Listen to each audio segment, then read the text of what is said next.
Welcome in to the Giant Overreaction. I'm your host, Authentic, y'all. Y'all know what it is, man. The rawest, realest Giants content on the entire internets. What a very disgusting loss from the team that we all thought that we owned. We thought that was Lil Bro one time. I had to sit there in the 100 sections with my good buddy, the Beard, one time, looking at me like, yeah, we got y'all. Walking through that, formerly known as FedEx Field parking lot, now known as Northwest, with a bunch of Commanders fans looking like they won the Super Bowl just because they beat our New York Giants. It was definitely an interesting one. The New York Giants fell to the Washington Commanders 21-18. And definitely want to send a shout out to the homie Chris Peace for hosting the tailgate. Him and his wife, Virginia, definitely did a fantastic job. I got to link up with Sal, hung out with the homie AJ, man. It was definitely a blast. Had some good seats at this game. And I've been hearing a lot of Giants fans talking about we don't spend our good, hard-earned money to pay all these dollars to go see this poor team. Well, I tell you what, man, I definitely came up on a bargain for these seats. I was telling Chris Peace at the beginning of this game when we were tailgating, there would be no way in hell I was going to be paying over $50 for these seats. And that's exactly what we ended up paying for them. So big shout out to my homie Junior. His whole family came up from North Carolina to enjoy the game, had a blast with them, drank like a fish, partied real good, man, drank some good 60-minute Dogfish Head IPAs, few Stellas, definitely had a good time at the game. And, very low expectations in this one for me. I was probably the most kindest New York Giants fan that any Commanders fan could deal with at this game. Having some good conversations with the people sitting behind us and whatnot, and just really talking ball and realizing that both of these teams are not ready to really compete right now. But, the Washington Commanders, being that they have committed to the rebuild, are in a better position at where this game would mean a lot if they got the W, and that's exactly what they did. I spent my last night rewatching the game on the broadcast, and this morning, listening into some of my fellow podcasters in the New York Giants community that make this thing go. And, man, there was a lot of yelling, a lot of anger, and I just really don't understand it, to be honest. I feel like we should have known what we were walking ourselves into, and this was a game that if you tuned into our preview show on Thursday, I did pick the Commanders to win this game, and that was kind of a last-minute decision. Going into the year, I looked at these first two games for the New York Giants as two games that were definitely winnable games, but we know that we are a very poor roster at this current moment in time. So I think that, taking this L to a team that we have owned in the last 7 games, I think Daniel Jones was coming into this game with a 5-1-1 record. I do understand that this was one of those ones that you wanted to get. But, I definitely expected the Commanders to walk away with a victory in this one. I thought that they were the better team. And although both of these teams played very sloppy football on the day, I thought that the better team did win this game. Now, let's talk about this matchup here a little bit. I do see the gang is in the building, man. Big shout out to the Giants Nation for pulling up and rocking out with your boy Authentic on this Monday afternoon edition of the Giant Overreaction. I know this is going to be a bit of a therapy session for a lot of y'all. So big shout out to all of y'all that are watching us on all of these platforms. But let's talk about this game. It was very interesting. Jayden Daniels got his first NFL victory. I thought that was a really good thing for him. The Giants quickly fall to the bottom of the division at 0-2 with a lot of other teams out there too. I mean, to my surprise, the Baltimore Ravens, Cincinnati Bengals, there are a few teams out there that are 0-2, and it's definitely a surprise. And then there are teams like the Minnesota Vikings with Sam Darnold at the quarterback position that are sitting at 2-0 right now. So, they say that the NFL is a league of parity, and there's been a lot of turnover and a lot of change here. And I think, the expectations for some teams that, were very lofty are now coming back down to earth. And we know that the percentages dip drastically when you fall to 0-2 as far as making it to the playoffs. So, I think the Giants fans who had the optimistic view of this team coming into the year, you can pretty much all but kiss those playoff chances good night.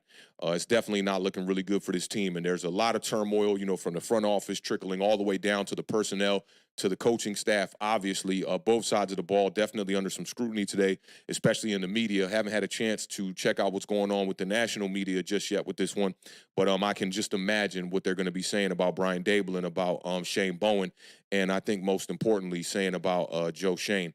I wanted to put this out as a tweet earlier, and I think the Beard would definitely appreciate this one. But Shane and Shane are a law firm that the New York Giants fan base are just about sick and tired of right now. We were supposed to have the Beard join us today along with Pat Leonard. We're going to push that one back to do a full-length preview show for you guys. That one's going to be on October 29th, the week before the Washington Commanders game that will be at MetLife. So definitely keep your eyes peeled for that one. I'm definitely excited to chop it up with y'all today. I'm going to try to keep this show, at a good time length, but we know how these go. I definitely want to tap in with the chat. I got a few things I want to say about this game. I'm not going to really break this down from a very deep numbers perspective. I think a lot of the other podcasters out there have done a really fantastic job. I saw Bobby Skinner from Talking Giants, his first reaction. It's a 9-minute video.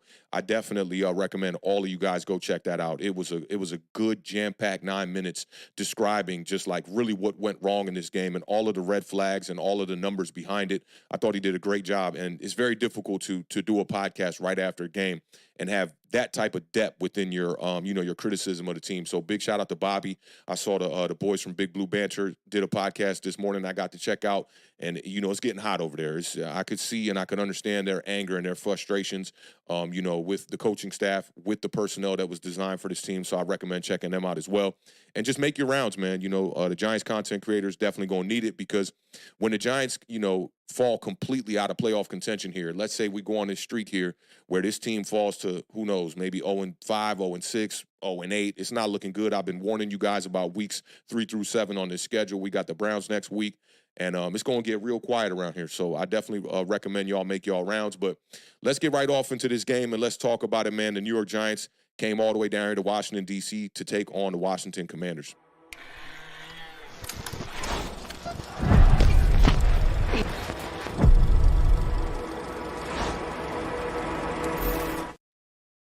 All right, y'all. So like I said, the Giants lose this one 21-18. The Giants have started now 0-2 in 10 of the last 12 seasons. It just goes to show you how long we've been in the trenches, pun intended, because I feel like we did address and fix the trenches this year, but it's definitely been some dark times for the New York Giants. This was our first opening drive touchdown in 27 straight games. So there's a lot of bad history I'm going to break down in this game for y'all. Definitely not on the side of the New York Giants. Daniel Jones did break the streak of 363 days of not having a passing touchdown. That dates all the way back to the Cardinals game last year. And, it was good to see Daniel Jones put the ball in the end zone not once but twice in this game. This is the first Commanders win against the New York Giants with the name the Commanders. Their last win came against us in 2021 or 2020, I believe it was, when the name was not changed yet. So, this is definitely a bit of history for them as well, too. The Giants, this statistic, and this is the one you're going to see a lot of content creators talking about today, and this was the one that I thought was the most just alarming stat and the most heartbreaking, put that dagger right into your heart, twist that knife right in there. The Giants became the first team in NFL history to score 3 or more touchdowns, allow no touchdowns, and lose a game in regulation. The Giants did score 3 touchdowns in this game. They had some issues with the kicker, with Graham Gano, who was injured on the opening kickoff, and that was before we even got a chance to step into the stadium. We were still, in the concession area and whatnot. We're just hearing all this noise. Thank God the flag was down on the field, but the problem was that Graham Gano was chasing, I believe it was Austin Eckler on that return, and he ended up pulling his hamstring in this one. And we know he came into this game with a groin injury, and a lot of fans are very upset about the way that Brian Daboll has handled this injury situation with Graham Gano, dating back to last year, where when we got to that Jets game, we were dealing with this same type of issue. Now, I believe it was that Graham Gano was in practice and he was kicking field goals enough to be able to go out there and make them in this game. Otherwise, I don't think Brian Daboll would have wheeled him out there, for this game. It's just bad luck, really, that he ends up pulling his hamstring on that kickoff return. I've heard some Giants content creators already saying that, why is he chasing down? I mean, I just think it's in the gut instinct of a football player that when a play is being made, to run and try to get down there and make a play to stop a touchdown. So I don't really fault him for that, but I do fault Brian Daboll for not really keeping his eye on this situation. There is a kicker on the practice squad that they could have elevated. It's not a bad thing to give a little bit of rest. We're just 1 week into the season, going into week 2. You could have went out here with a kicker that, maybe was not as good as Graham Gano, and who knows, might have missed a few field goals in this game. But to come away in this game with, the 3 touchdowns and not have any extra point or 2-point conversions converted in this one really was definitely an Achilles heel for the New York Giants in this game. And I think that, had they could have made one of these extra points or possibly one of these conversions, even at times where late in this game we were in field goal range and could have kicked the ball, we had to end up going for it on 4th down, which for the most part worked in our favor. I think the Giants were either one of one or one or two on fourth down. So not too bad on fourth down. The big one coming with Malik Nabers late in this game where he reached out and stretched out for the first down. And we really thought we were, headed towards a victory at that point in the stands. I could see it on the fans' faces in the stadium from the Commanders fans that this game was all but over. But they did try to wheel out Jamie Gillen, the punter, for the first extra point. He ended up shanking it, which is really interesting to me because as a punter, I mean, you're there every day. I know you're working on punting, but you would just think, I've seen running backs come in and make an extra point. I saw Chad Ochocinco when he was with the Bengals go out there and make an extra point. I just don't understand why a guy who's, he's punting and kicking for a living can't go out there and make an extra point. And I really think that Brian Dable might have just pulled the plug a little bit too early. I know he missed the first one, but maybe that second one he makes it, and then you have a little bit more confidence kicking for the rest of that game. But nonetheless, that was definitely an issue for the New York Giants. Now, on the opposite side of the ball, the New York Giants defense, and we were talking about this in the stands, and fans were kind of laughing about it. From 20 to 20, the Commanders were literally just walking down the field. And with both teams on kickoffs and early on in drives, there were penalties that would, give the opposing team great field position in these games or on these drives. And it just seemed like it was very easy for each team to just walk the ball down the field, no problem. The Commanders ended up with 7 field goals in this game. And this was a newly signed kicker just last week, Austin Siebert. He was 7-7 in this game. The Commanders were 0 of 6 in the red zone, 7 for 14 on third down. They won time of possession by a whole damn quarter in this one. It was 37 minutes and 32 seconds to the Giants' 22 minutes and 28 seconds. And we know how this was on the opposite side of the spectrum last year, where the New York Giants couldn't sustain drives. And in return, it would have our defense on the field for, most of the game. But the Commanders, once they got into the red zone, they would absolutely struggle to get that ball into the end zone. Now, I can remember a few times they were within the 10-yard line. Maybe half of those they were within the 5-yard line. They had 5 penalties within the 10-yard line that backed them up. It got to the point where after 3 penalties happened, the guys that were sitting behind me were just like, here comes the penalty. And it's like, we're joking about it, but it actually ends up happening. The last red zone trip for the Commanders, I believe, was the only red zone trip that they had where they didn't have a penalty. And there wasn't really any onus for them to try to go out there and score because a field goal was going to win the game at that moment in time. There was about a minute left in the game when they got in the red zone. So, the smart choice here would be to just kneel the ball as many times as you can, just run the ball, be safe with it, line up for the field goal. And on the last down that they had before they called a timeout with seconds left to go, Jayden Daniels just took a knee and just got it ready for the kicker to line up for a game-winning field goal. And now for me, this is my second game being, at that Commander Stadium and watching a walk-off field goal on that exact side of the end zone, on the opposite end of where I normally sit. The first time was with Dexter Lawrence, where we had that offsides penalty, which was, the referees came out and said they were wrong on that one. But nonetheless, it was a loss for the New York Giants. And I believe that's the last time that the Commanders had beat us at that stadium. So it's just, it's very heartbreaking, going to these games, especially for the fans who are invested. For me, I'm cooling. I'm chilling. I'm sitting feet up, whatever. This is a game that honestly, and I'm at this point in time as a New York Giants fan for the first time in all of my 41 years, my 30-plus years being a Giants fan, where it's like, I don't care about the victories. I'm just looking for development from the players, which we did see that from a couple of guys in this game. You saw a good game from Andrew Phillips. You saw a good game from Deonte Banks out there. But for me, it's like these victories really don't matter to me. And it's not necessarily that I'm rooting for losses, but I just think that these kind of wins are going to be false hope for the New York Giants as a team and as a fan base. We already seen Joe Shane come out of the 2022 playoffs and say they were looking at this team with rose-colored glasses possibly.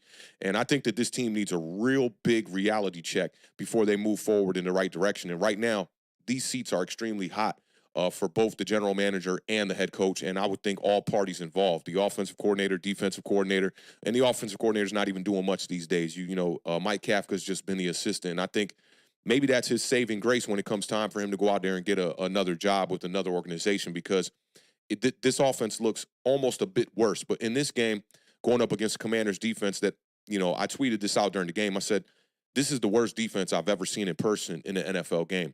The gaping holes that Devin Singletary was seeing on the day, just absolutely unacceptable from an NFL defense. And even on the other side of the ball with Brian Robinson running against our defense, it's just unacceptable. And I know we got, the big stud in the middle of our defense and Dexter Lawrence, who had a pretty damn good game. And it shows when you look at the pressure statistics and the pass rush win rates and all of that stuff.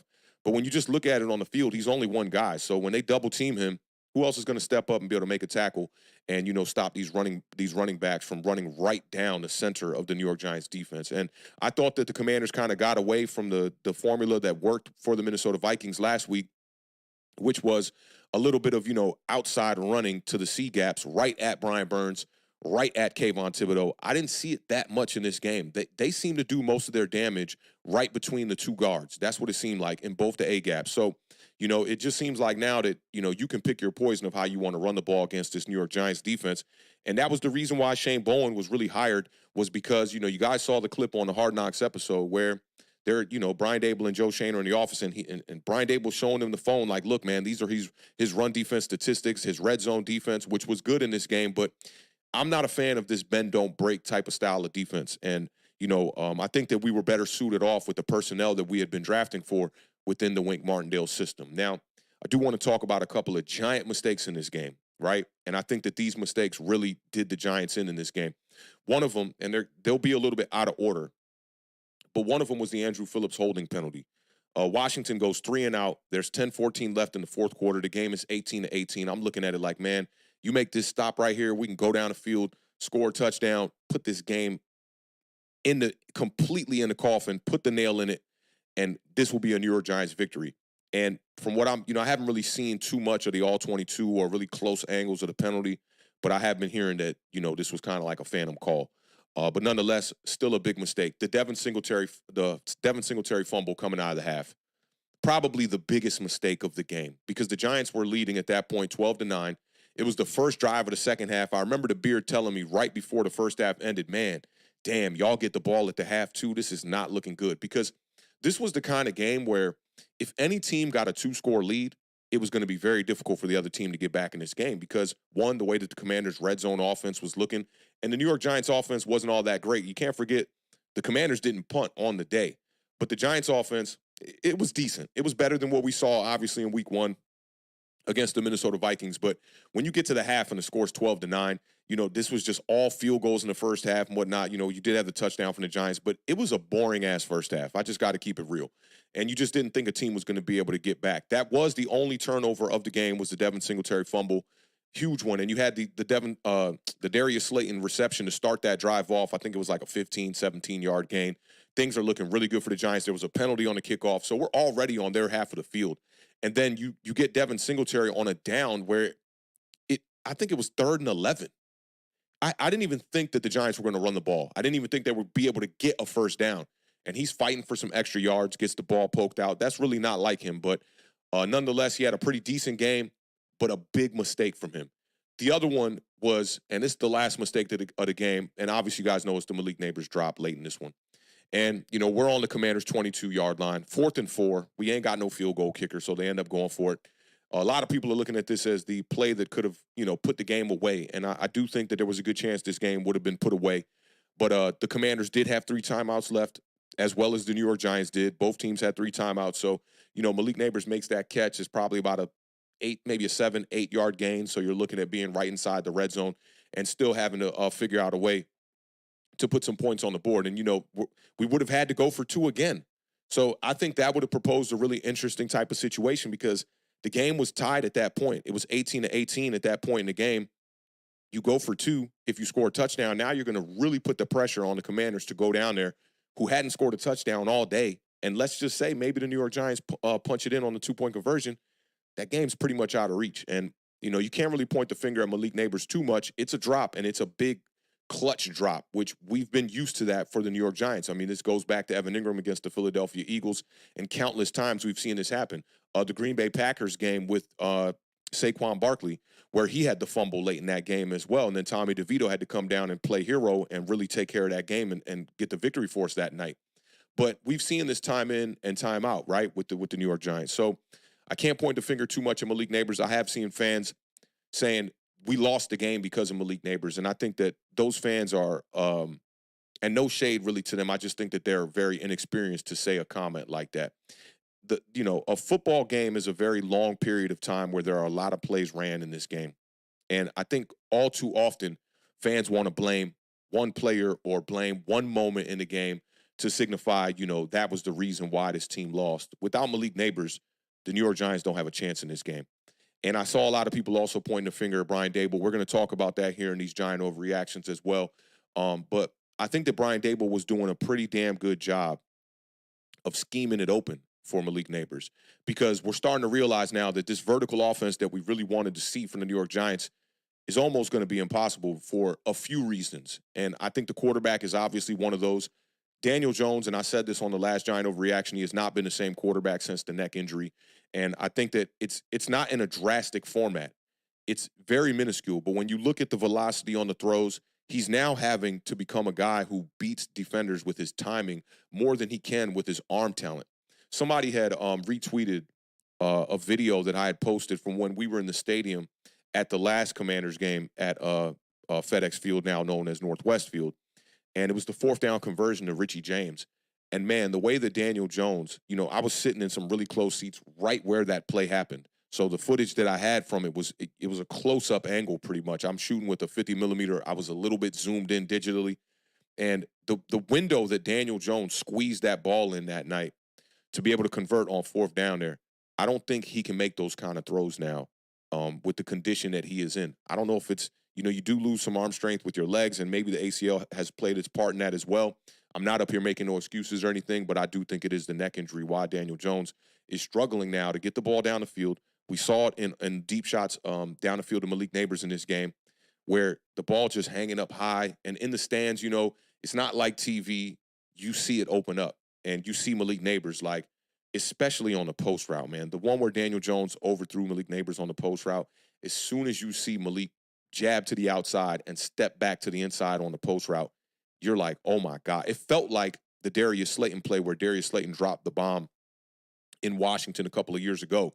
You have that moment of, you see the quarterback hit his back step and the wide receiver is breaking at the perfect time, and you're just waiting on it and you're waiting on it. And then Malik Nabers just pulls up and stops running because the ball is like 10, 12, maybe 15 yards over his head.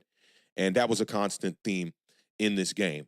So mistakes definitely were a major reason why the New York Giants took the L in this one. But I think that you could look at it, both ways, because the Washington Commanders made their fair share of mistakes in this game as well. When it comes to the coaching, last week we saw Brian Dable going up against Brian Flores, and, a lot of the criticism was that he was out-coached, and I do agree with that.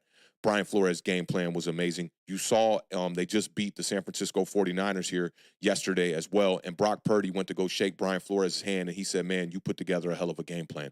So I think not only the New York Giants, but other teams across the NFL are starting to realize, and they should have already known, to be honest, that Brian Flores is one of them ones, and he's not to be messed with. But looking at this game, to me, there was a play call that stood out to me. And a lot of people have had criticism about Cliff Kingsbury and his style of play calling, and, how he likes to spread the field a lot as far as, running his a lot of wide receiver type of sets, 11 personnel, stuff like that. This play happened with 8:43 left in the fourth quarter, and they were down 18-15. This was on the drive where they kicked the field goal to tie it up. It was 2nd and 8, and it was 11 personnel on this one. And they ran all the influence to the right side of the field. It was like a fake motion with like fake jet sweep, and the running back, it was Austin Eckler to Jayden Daniels' right. They faked the draw to him first, and they ran RPO all damn game. Like, they really had nothing in their passing game outside of a couple of plays, but Jayden Daniels played a really clean game. But they run that play, and they leak Austin Eckler out to the left side of the field to almost look like after he's doing the fake, he's just going to be blocking backside. All the influence went to the right. So the whole New York Giants defense just goes with Jayden Daniels to the right with that jet sweep that was coming in motion. He rolls to his right, takes a few steps, throws it all the way back to his left. Austin Eckler catches the ball, runs down the field. It was a 27-yard gain on the play, and that was the play that Andrew Phillips got hurt on, where Austin Eckler tried to jump over him and, kind of gave him a good double dragon jump kick right to the chest. It was definitely one of those plays that reminded me of the Antonio Brown play when he was with the Pittsburgh Steelers and he drop kicked the kicker. And I just thought, to be out schemed like that, by Cliff Kingsbury, a guy who I haven't studied his scheme that well. I know a little bit about it from what I've seen and what I've heard people talk about. But to see that be the real difference maker in that game, that without that big play, I feel like the New York Giants are going to get off the field finally, even though, the Commanders didn't punt all day. And then, we'd be up by 3 and driving down the field to try to put away this game with a 2-score lead. But that was the play. And once the All-22 comes out later on today, I'm going to clip it up and I'm going to just post that play on the channel just so you guys can see it from the top view, because from the stadium, you saw it all motioning and going to the right. And then as soon as you saw Austin Eckler leak out and Jayden Daniels turned to look to throw, it was like, oh, this is about to be a huge play. And I thought that was just really one of the biggest plays of the day that really changed this game after a few New York Giants mistakes, obviously. Now, definitely got to talk about Malik Nabers' game. Just balled out completely. It was a beautiful day for Malik Nabers outside of that one drop. And the statistics show it. 127 receiving yards, 10 receptions, 18 targets, which is a little bit crazy if you ask me. The one touchdown, the other touchdown was to Wan'Dale Robinson. Then we had the rushing touchdown from Devin Singletary early on in this game. I mean, the kid was spectacular, man. And, I told you guys a lot when we were doing a lot of our prospect evaluations over here on this channel that Malik Nabers is a walking 100 yards. And he had 9 100-yard games in 2023 for LSU, and that's just what he does. He now became the youngest player in NFL history with 10 or more receptions, 100 or more receiving yards, and 1 or more touchdowns in a game. Shout out to my homie Walt at WBG84 on Twitter. He was the one who came up with those numbers. I definitely follow him. He always has great hidden statistics about the New York Giants, so shout out to him. Malik Nabers had 127 of Daniel Jones' 178 yards. And I thought that the Washington Commanders came in with a pretty poor game plan. And, considering this is Dan Quinn who's designing the scheme of this defense, you saw a lot of single high safety, and there was a lot of opportunity for Daniel Jones and Malik Nabers to try to eat over the top. But I do think for, having a banged up secondary and having a weak secondary for the Commanders, they did a good job of taking away the deep ball. And in return, Brian Dable started to capitalize on the underneath stuff with Malik Nabers. And they really couldn't check that. Like, you saw the penalty, the pass interference that happened late in this game as well, because they were just so frightened of what he was going to do going down the field that it allowed, a little bit of space underneath. And I thought that part of Brian Dable's game plan was very well thought out. And I commend him for that part of it. There was some situational ball, I think, that, you could have looked at differently. And obviously the injury situation with Graham Gano. We've seen this now with Graham Gano last year. We saw it with the Dory Jackson the year prior. And you got to clean that up. But Malik Nabers, 127 of Daniel Jones, 178 yards. Shout out to Bobby Skinner for digging that one up. And, when it comes to these explosive plays, although we were not throwing the ball down the field, Malik Nabers was still finding a way to make catches that, gained more than 20 yards. And through 2 weeks now of NFL football, he is number 1 in the NFL right now with explosive plays for wide receivers over 20 yards. And when it comes to his last year at LSU, he led all of college football with 34 catches of 20 or more yards. So he was number 1 in that as well. So this is what he does. And I'd heard some people saying like, well, Daniel Jones was a lot more accurate underneath, in this game. And in return, that allowed Malik to catch the ball in stride. And I disagree with that. Like, Malik Nabers, the balls were on him, right? They Daniel Jones was throwing these passes and putting them definitely accurate enough. But Malik was doing things where he would almost stop the momentum of the route before he caught the ball to be able to make a move. There were so many third downs, man, where he just outran the defender. Like, the amount of yak that he got in this game was very impressive. And Malik Nabers, man, I really think that this guy is the definition of what a true modern slot wide receiver is right now. Y'all know that I've had my criticisms of Wan'Dale Robinson, and not the player, because I think he's a pretty good player. It's more about the pick. When you draft Wan'Dale Robinson in the 2nd round and you have George Pickens sitting right there, and you guys have seen George Pickens. He's an alpha wide receiver 1 in this league, and he's not even dealing with the best quarterback type of play over there in Pittsburgh. But he has just enough to be able to do what he has to do, and they know that he's their number 1 target, and he's still eating game in and game out. And I just try to think about this, that if now we would have, let's say we drafted a guy like George Pickens back then, and I know in this particular case, hindsight is 20/20, right? Although we do speak about a lot of these things in real time. And in real time, we looked at it like Wan'Dale Robinson, shorter wide receiver. Remember that offseason? We talked about every wide receiver in this room was a guy who was of shorter stature, from Sterling Shepard to Cole Beasley to Wan'Dale Robinson, all these little guys. Can't forget that was before we drafted Jalen Hyatt. And I just don't understand his philosophy. I know it comes from Buffalo and whatnot, but I just don't understand his philosophy. With the way that the slot wide receiver has been changing, you look at what Cooper Kupp is doing over there with the Rams and has done in the past, right? And you look at Puka Nacua, how they motion and move him from the outside into the slot. What the Dallas Cowboys have been doing with CeeDee Lamb. when you have a dynamic wide receiver one like that can move around from the slot and play the outside, which is exactly what Malik Nabers is, it presents a tough matchup issue for these teams. They had Malik Nabers in the slot a ton in this game. And I like Wan'Dale Robinson. I think he only had like 4 targets in this game. The other wide receivers really didn't have many targets. I mean, Daniel Jones threw the ball 28 times, and 18 of these targets went to Malik Nabers. No targets to the tight ends. And a lot of that has to do with what I've been telling y'all about. Theo Johnson is not really an agile type of tight end. And I think they're keeping him on the field because he has serviceable blocking capabilities. But when it comes to running routes down the field and beating strong safeties and linebackers, Theo Johnson is just not open.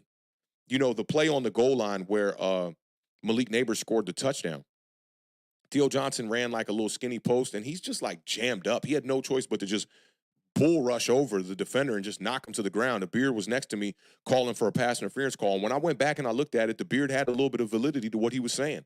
Live, I was like, oh, it's not really a pass interference call, but it was within about 5 yards. It was like right on the line. But this guy, Theo Johnson, is now the second tight end that they've drafted, the third tight end that they've brought in 3 years, and we still have a tight end issue. We're going through a whole game with a quarterback like Daniel Jones who's struggling to throw the ball down the field, and we don't have any targets to a tight end. It really doesn't make any sense. But back to talking about the slot wide receiver type of thing, Malik Nabers is the perfect guy to be able to have in the slot and also playing outside at the X wide receiver position. He's versatile. You can move him around. He can get very open. Like, you guys saw it on the broadcast. When he goes underneath, they're trying to play man coverage. I could not believe that the Commanders were playing single high man coverage on Malik Nabers when you know that he is really the only threat for the New York Giants offense. And he's just burning these dudes, creating separation and just outrunning them. And I think when it comes to like crossers, these mesh concepts, which was how he scored on the goal line touchdown, you know, it was like not necessarily like a mesh, but it was like a little low route like you would see on a mesh, like a little just quick, just almost quicker than a quick slant. And he just gets open when he just goes through the traffic. The Washington Commanders defenders are bumping and hitting each other, and Malik Nabers is wide open. And I'm just sitting there looking like, I can't believe y'all allowed him to get this wide open. Like, we're in the red zone. If we're not running the ball, we're going to Malik Nabers. But his ability to get yak, this guy's the perfect wide receiver. And all the hype, it's warranted. You know, we were tailgating with Sal from He's a Giant before the game, and I asked him about Marvin Harrison Jr., and I was like, do you think there's any capability or any possibility that this guy could be a bust? Because what we saw in week 1 was a guy that wasn't getting open, looked slow out the blocks, you know, not that shifty. And then he comes out here in week 2 and just completely puts the league on fire. And Sal does his fair share, you know, of assessing these prospects. And his answer was an adamant, absolutely not. And I agree with him. I was just kind of seeing and gauging where he was at with it, because I know Sal does a lot more digging on these college prospects than I do. So if you're interested in that kind of stuff, definitely check them out at He's a Giant. I mean, they do great work over there with him and Monty. And to see Malik Nabers, like, far and clear looking like the number 1 wide receiver in this class, it's an amazing thing for the Giants right now. You know, it's the best kind of prize you could get for second place not drafting a quarterback. Y'all know I truly wanted a quarterback in this draft. But to walk away with Malik Nabers, and by week 2, this guy is at the top of the league in damn near every statistic. And I know he's getting a ton of targets, but he is excelling.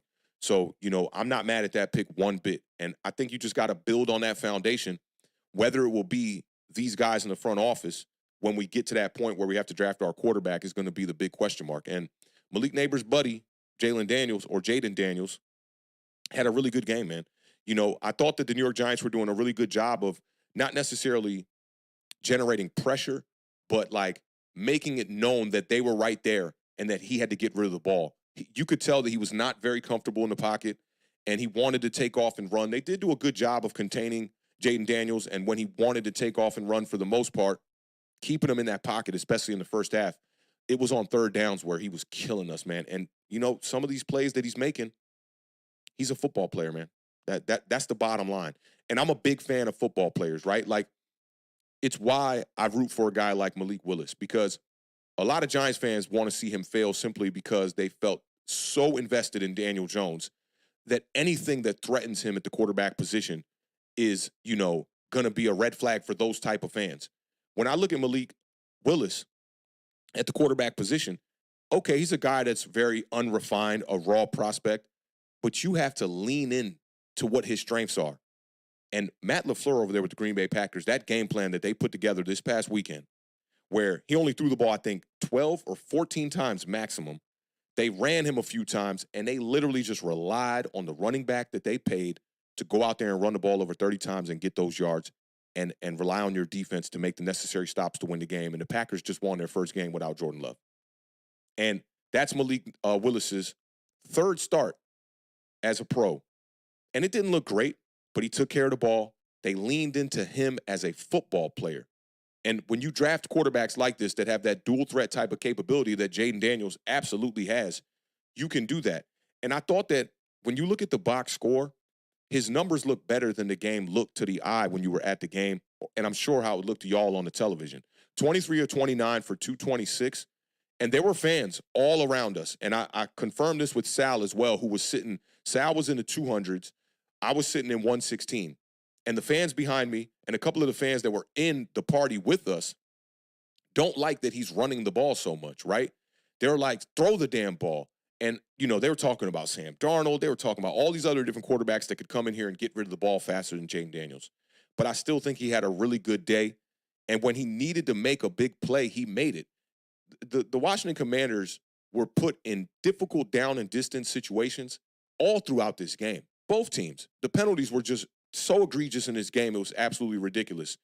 But to see the Commanders fans still complaining about this box score, 226, 23 of 29, great completion percentage, took care of the ball, didn't throw a touchdown, didn't throw an interception. The QBR was not that great at 46.2. He had 10 rushes for 44 yards, and he was sacked 5 times. But the amount of third down conversions that kid made with his legs, and you still got fans complaining. And I get it. I understand it because that's not a great game. But on the flip side of it, we look at Daniel Jones, and what I'm seeing from the fan base is a guy that put up 176 yards, we should be pointing no finger at him at all in this game. And when we get to these giant overreactions, I'm going to show y'all why I do not group think. I come to the table and approach this shit like how I want to approach it. And when I looked at Daniel Jones' game, he wasn't a problem in that game necessarily, but he also was not the solution for the New York Giants to go out there and put enough points on the board to beat the Commanders. And we should have beat them in easy fashion. It should have been an easy W for the Giants.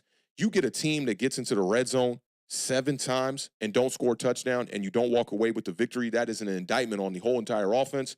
Forget the whole entire offense. It's an indictment on the whole entire organization. And we definitely going to talk about that. Now, you can't blame the O-line in this game. They kept Daniel Jones upright, obviously. Only 1 sack on the day for him. I think they allowed 6 pressures in this game. And it was a comfy day. There was a play in the red zone where Daniel Jones bobbled the snap and just was like, oh, and just ran straight. Nothing but green grass, open lanes right up the middle of the defense, picked up about a good 8 yards. And there were multiple plays like that throughout this game. And the offensive line, they went to go patch that up. And when you look at it in hindsight, right, that's all it took. That's all it took was to sign John Runyon to a 3-year, $30 million contract, bring in Jermaine Illuminor for a 2-year, $14 million contract. You signed Aaron Stinney to a 1-year deal. He ain't playing like that. Greg Van Roten came in for a 1-year deal. That's it. And you already got Andrew Thomas, the anchor, at the left tackle position. You still got your 2nd-year center at JMS out there. And that's all we had to do. All this time that we've been complaining about the offensive line, that's all we had to do. So I give props where props are due. And when it comes to the rebuilding, the patchwork rebuild of this offensive line, Joe Shane did a quick, fast, incredible job at doing that, and it has shown up in the last 2 games. Now, the defense was terrible. And Kayvon Thibodeau and Brian Burns, is going to be a lot of fingers pointed at them this morning. And I do think, I said this maybe last year, maybe in the offseason at some point, that maybe some fans owe the WFAN dudes, Sal Licata and the other dude, a bit of an apology. And a lot of people was on Carl Banks' side when he went on that show. And Sal Licata pretty much said, this guy disappears in games. He's the kind of guy that falls on the pile. He's the kind of guy that none of the sacks that he gets on the quarterback are very impressive, where he beats, a tackle outright, a good tackle. A lot of his sacks came against backup competition. And then you see Aiden Hutchinson, who they were comparing him to that year, because we had the joint practices with the Detroit Lions in that year. And everybody was saying, damn, when you see Aiden Hutchinson, it don't look the same when you see Kayvon Thibodeau. That looked like a dog. That looks like a smaller dog. You know, that looked like a Yorkie. Where Aiden Hutchinson is out there looking like a pit bull. And when you see him this past weekend, last I looked up, he had 5 sacks in that game. That's some people go a whole season and only get 5 sacks. So, you know, I know that we go out here and we as fans assess these players and these prospects. And we looked at the draft in 2022 and said, oh, man, Kayvon Thibodeau, Evan Neal, this is fantastic. But we're not getting paid to do this. These guys are in that office, on the road, going to college games throughout the year and scouting these players. And I think that they should have a better gauge on what a player's weakness is, far more superior than any content creator or any fan out there. But that is clearly not the case. So I don't blame the fans that thought that the pick in 2022 was the right pick. And I still think Kayvon Thibodeau has potential to be a good player. It's just been a poor start here in a year where a lot of New York Giants fans wanted to see him take that leap. But I thought Andrew Phillips was excellent in this game. One of the draft picks that I was not high on. I thought that, you know, Tyler Nubin was going to be the guy in the secondary who was going to show out a lot more than Andrew Phillips. And, you know, Joe Shane did say that when he drafted these two guys that both of those players should be starters. And Andrew Phillips has gone out there and shown that, yeah, he can play that nickel cornerback position at a high caliber. He's looking like a guy who's not a rookie. Deonte Banks played very well in this game. He was talking big shit on the sidelines with Terry McLaurin, and he held Terry McLaurin to 22 yards on just 6 receptions. And when it comes to the other side of the ball for us, you know, it's one hand washes the other here. The NFL is 3 phases of football, and we failed drastically at 2 of those, with the defense and with the special teams. The offense was not great. I thought the offense was okay, and, you know, they didn't ruin the game, and they gave us a shot to win this one. Devin Singletary on the ground was not too bad, and I thought Daniel Jones as a quarterback, you know, from what we've come to expect, which is we don't hold that bar too high for Daniel Jones, I thought it was a pretty good game, to say the least, right? But my biggest questions come about this wide receiver core and these weapons. Very overhyped. I've second-guessed this wide receiver core a lot throughout the offseason. A lot of the homies I talk ball with in the Twitter spaces, they all are like, oh, this wide receiver core is so sufficient. They can get it done. We got Jalen Hyatt out there, speed. Darius Slayton. Now we got Malik Nabers, who the one thing I think that they were right on is Malik Nabers hit the ground as a wide receiver 1 from day 1, right? But when it comes to Jalen Hyatt, there's got to be a reason why he's not getting snaps. He only played 11 snaps in this game. I saw a stat on Twitter just before I went live from our homie Anthony Rivardo from Fireside Giants. And he said the Giants are 3-0 when Hyatt has a reception of 18 yards or more. And in this game, can't put that all on Hyatt. I can't put that all on Brian Dable. I can't put that all on Daniel Jones either. They all play their fair share in the part of why we're not able to stretch the field. Daniel Jones obviously has something going on with why he can't throw the ball down the field. And in return, Brian Dable is not running a lot of packages that lean towards stretching the field. That has not been a thing for this offense through 2 weeks, and I know that's making a lot of fans upset. And Jalen Hyatt is just a guy that's kind of being phased out. Brian Dable said that he's a wide receiver 3, a wide receiver 4. And in the presser yesterday after the game, he said, we sprinkle in Hyatt on particular plays. He'll be ready to go when his number is called. Well, they're not calling his number that much, and when they call it, I mean, I guess it just seems like the line is disconnected because something is not right there. Jalen Hyatt has proven that even when teams know that he's going down the field, that he can still get past these defensive backs. And even if you can't find a way to scheme to get him the ball, why are we not using him on decoy routes? Why are we not using him on go routes up the sideline, especially when the Commanders were playing single high a lot of the day? I would say at least half of the day. I got to go and look at the all-22, but from what I saw at the game, it seemed to be that they were running single high a lot of the time. So, like, why aren't we using Hyatt on clear routes, go routes, fade routes? I don't understand it. And I almost feel like Jalen Hyatt would be better off suited in the slot as well, and they're trying to convert him and turn him into a wide receiver 1 on the outside, an X wide receiver type, you know. But that's not really working too well. Now, I see a lot of Giants fans that don't understand why I don't approach football with a glass half full mentality. And I challenge them to give me one reason why it's beneficial to approach football with a glass half full type of mentality. Where is that going to get us? I like to try to assess the players where they are, not where they're going. When you do that, you overpay a quarterback $40 million, $160 million, $92 million guaranteed. When you overproject these players like Jalen Hyatt, you got fans thinking that we have a bona fide wide receiver 2 going into the year, and that it would be possible that the New York Giants could phase out Darius Slayton. The way it's looking right now, if the Giants don't address wide receiver, you can't phase out Darius Slayton. And he didn't have a big game or nothing like that, but what else are you going to do there? Wan'Dale Robinson is a guy that, yeah, he's quick, and he would have been a great slot wide receiver for the New England Patriots back in the 2000s. But in modern-day football, I just don't see a Wan'Dale Robinson being a high-end slot wide receiver. I just can't see it. And when you look at football with the glass half full type of mentality, you only see it from your perspective. And y'all know I make this comparison a lot on this channel. It's like you're looking at a boxing match from the viewer or from the perspective of the boxer that you want to win. So you're not seeing the defense that the other guy's doing. You're not seeing the counter punches that the other guy's doing. You're not seeing the weaving, the dodging. You're not seeing the power punches that he's landing. You're just looking at it from the perspective of your guy and what he does well. And that's why a lot of people are looking at Daniel Jones and going, well, he played a good game. Can't point the finger at him today. All that Daniel Jones did in this game was not fuck up. That was it. He didn't make a big mistake in this game. And honestly, I was sitting in the stands like, I'm waiting for it to happen. First drive when we scored, I was like, damn, I know it's been a while since we scored a first touchdown on the first drive. It just felt weird. And I told the Beard, I said, man, if we score on this first drive, I think we got a good chance to win this game. If not, y'all probably going to dog walk us. And blaming the entire game on Malik Nabers' drop, that's looking at the game glass half full. That's like looking at the Buffalo Bills game last year with Tyrod Taylor at the half and going, we lost that game because Tyrod Taylor audibled into a running play and Saquon Barkley didn't get in the end zone. That's not why we lost the game. Plenty of opportunities to win that game. Same thing for the Jets game. These are the same people that will say, the New York Giants could have won 10 games last year. You look at the Bills game, you look at the Jets game, you look at the Rams game late in the season. Those are games we should have won.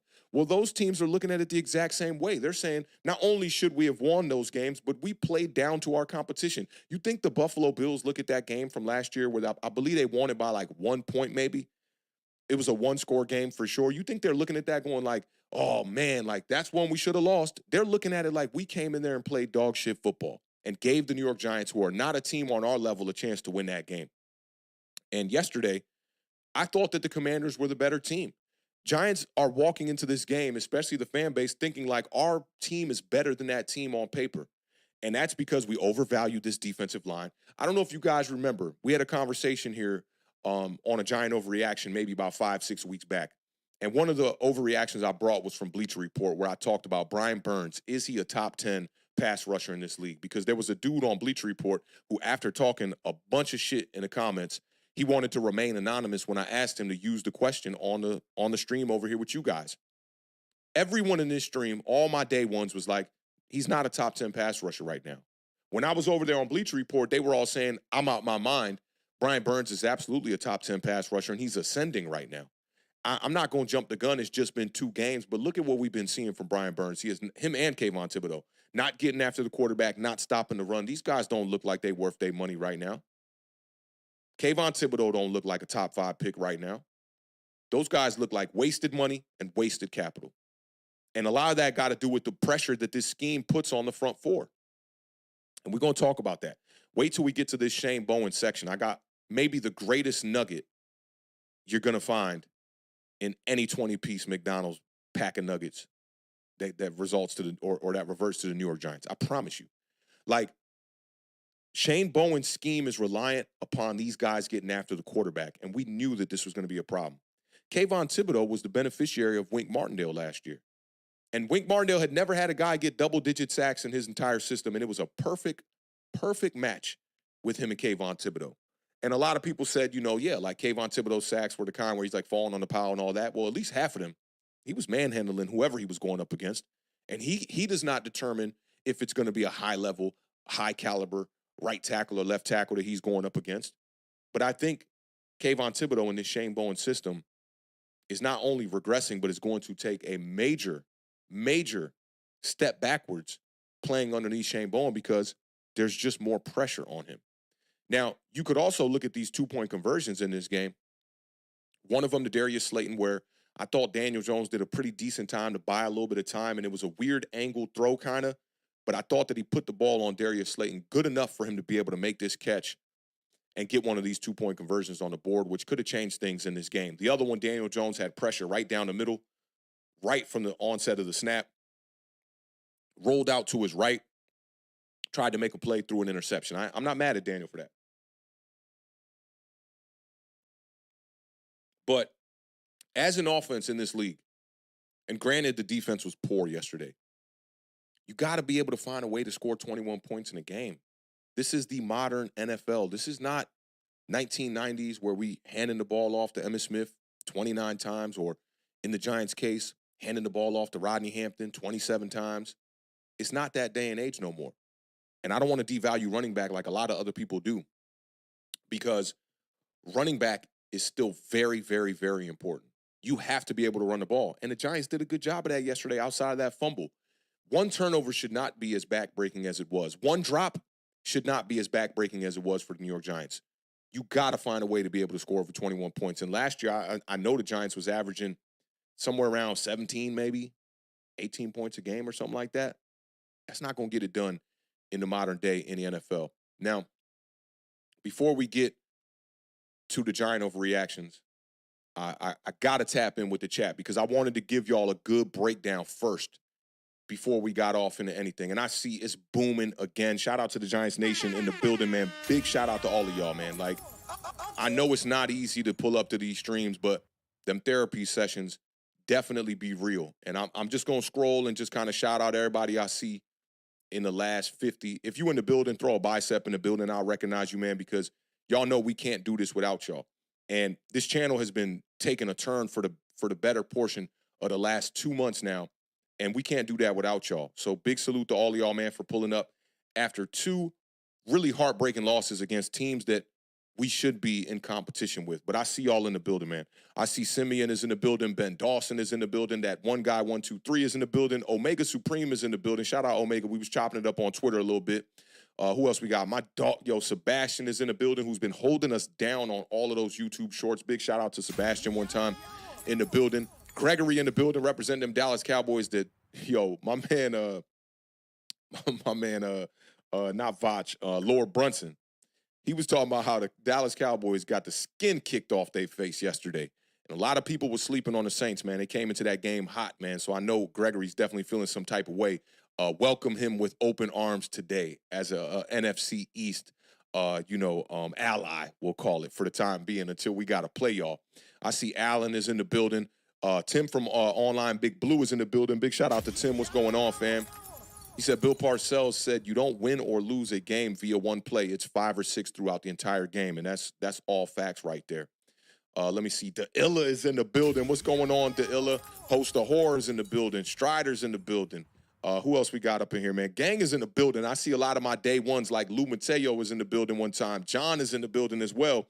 No Mets, no Nets, no Jets. I heard you was at the game, too, yesterday. We was trying to link up, man, but we was definitely all over that stadium, man, walking around. Me and the Beard did a whole lap around the stadium when all said and done, when the day was over. Queen Marjorie is in the building. She says the Panthers are benching former #1 overall pick Bryce Young and starting veteran Andy Dalton beginning this week. That is incredible. The Panthers are in trouble, and looking at them as maybe one of the games that the New York Giants could possibly win on the schedule, that's not good news for us, because Andy Dalton is definitely a more savvy, more veteran, quarterback that has been there and done that for sure. That gives the Panthers a better chance at beating us. But shout out to Marjorie in the building. Kevin the PRF is in the building. He says, authentic, I was teasing about a 2-year tank plan to draft Archie Manning. Looks like the Panthers have one. Yeah, that's definitely facts right there. Definitely. Who else we got here? Mr. Mini Guy is in the building. Jayden is in the building. Kareem Yee is in the building. Gang is in the building. I Am Jarrell is in the building. Real Cold G in the building. Welvin, I ain't seen Welvin in the grip. What's going on, Welvin? Hope all is well. Problem is in the building. Jomar in the building. Real People is in the building. All of y'all is Real People, but the homie Real People is in the building. Dr. Garrett in the building. My homie The Beard in the building. You know what it is, the best co-host in the country. Cool Dude is in the building. James Jones in the building.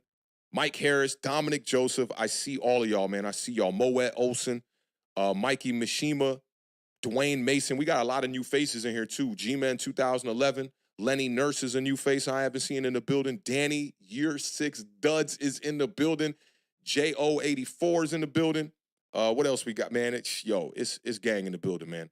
Johan Flosef is here rocking out with us today. Says, first time tuning in, you speaking facts. 10th year, 0-2 start in 12 years for the Giants. Yeah, that's not it. That's definitely not it for us. Charlie Collins is here representing one time. Michael Allen is in the building. I saw Michael Knight was here earlier talking about the defense as well. The champ is in the building one time. Muhammad Ali, Hyphen Wade, Cutter Bang is in the building. Yeah, Giants Nation is here, man. Luis R. El Scorcho is in the building. A lot of new faces here, man. I appreciate all of y'all pulling up, rocking out with me today on this Monday afternoon. Kind of, we're going to sulk in this L that we just took here. It's definitely a tough one. Romdre81 is here with us today. Dallas Mustang, K4M, the Great. Who else I got? Bookend Tackles is in the building. King James is here with us, rocking out, man. Salute to all of y'all. So for everybody that doesn't know, the way we do the Giant Overreaction here is I'm going to put up a couple of statements on the screen. I got 3 of them from Twitter today, and we're going to deem if the statement on the screen is indeed an overreaction. And if you think it's an overreaction where you don't agree with the statement and you think that these people are a little bit egregious going over the top with this statement, we're going to need you to put an O in the chat to represent you think it's an overreaction. If you think that the statement on the screen is accurate, I want you to put a U in the chat to represent that you are taking the under.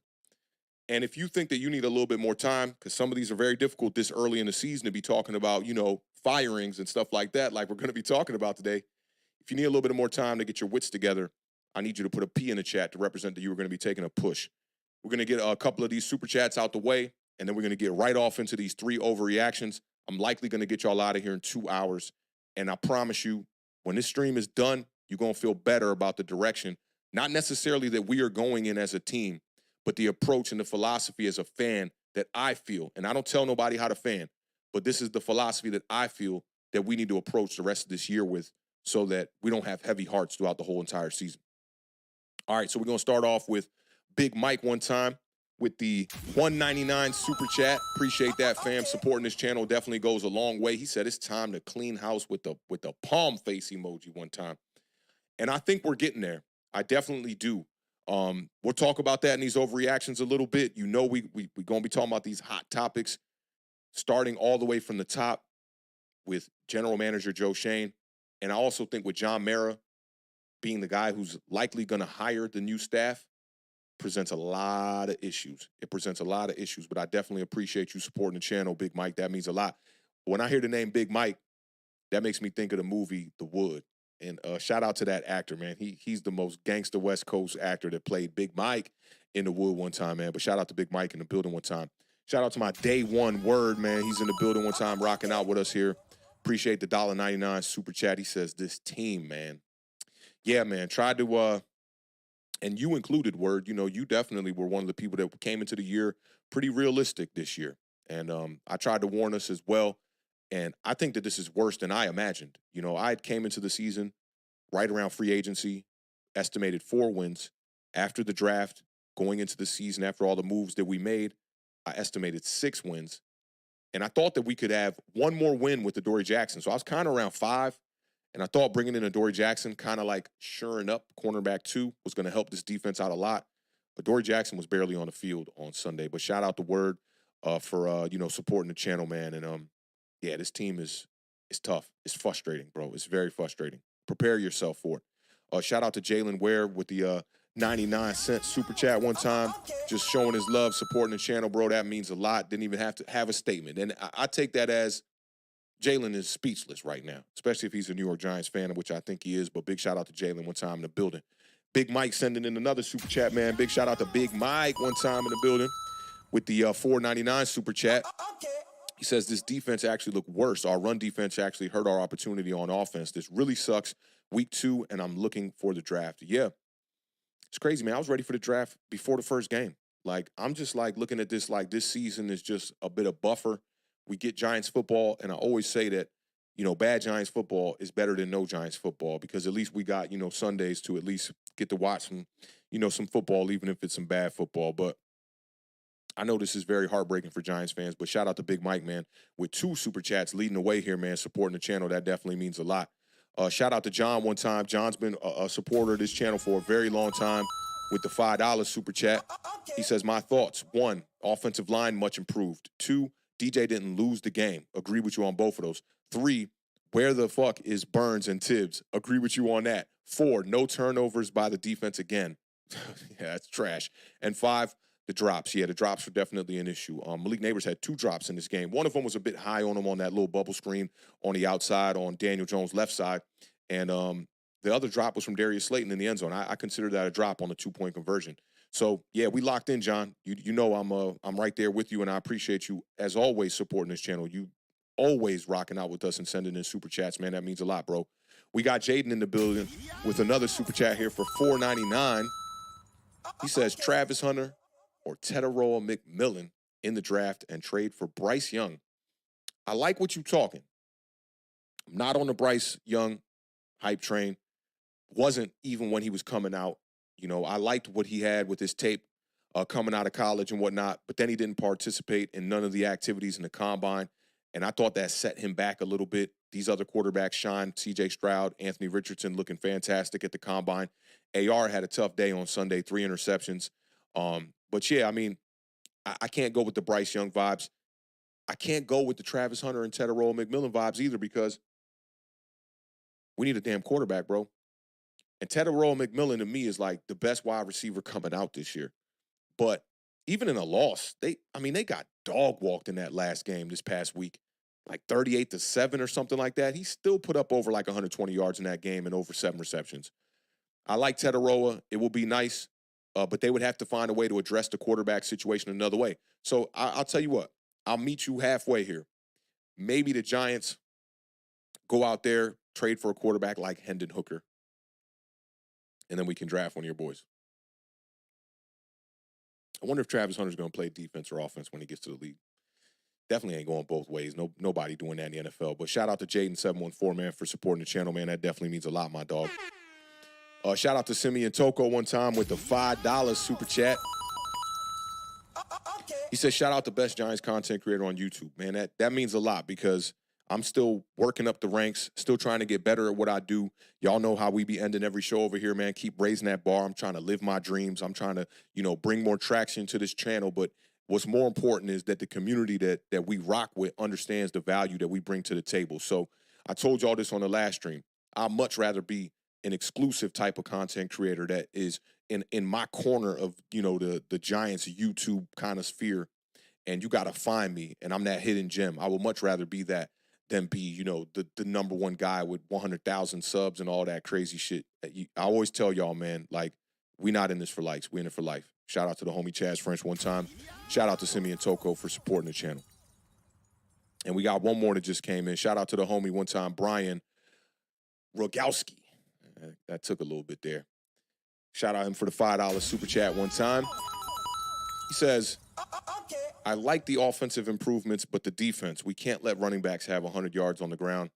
Need to be a focus during practice. Yeah, and I think this is a big personnel issue. This is a big scheme issue. And when you have those two things, in a marriage that is pretty much absolutely headed for a divorce, that's not a recipe for, a winning relationship. So I'm right there with you, Brian. They made a lot of weird moves. And I always said this to y'all. When we brought in Brian Burns, if he was that good, if he was TJ Watt, you think the Carolina Panthers would have let him go? Probably not, which was a red flag for me. It's rare that you get a top-end edge rusher like that in the peak prime of their career, especially when you're talking about from an age perspective, that just gets traded away from a team that needs players like that in a rebuild where you just brought in a new young quarterback like that. So it's always been a red flag to me. And when you paying a guy like that the same amount of money that Geno Smith is making to play quarterback for the Seattle Seahawks, I got my questions. That's not to say that Brian Burns is some trash player or nothing like that, and I don't want to count pockets too crazy or nothing either, but $28 million is a lot of money to be investing in a player that's on a team that is not ready to win right now. And we're going to talk about a lot of this in these overreactions, man. Just hang tight here, Brian.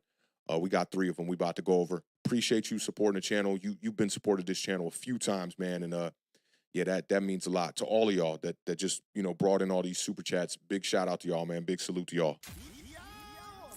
All right, let's get to it, man. We got some overreactions to talk about. I see Phenom in the building. I haven't seen that name here. He says, to be honest, I'm just so sick of the Giants laughing my fucking ass off. Everything that can go wrong will go wrong. Yeah, and it's been that. It's been that. And Brian gave me a little big up on pronouncing the last name. So, hey, I try, man. I try. And we just got one more super chat coming in here.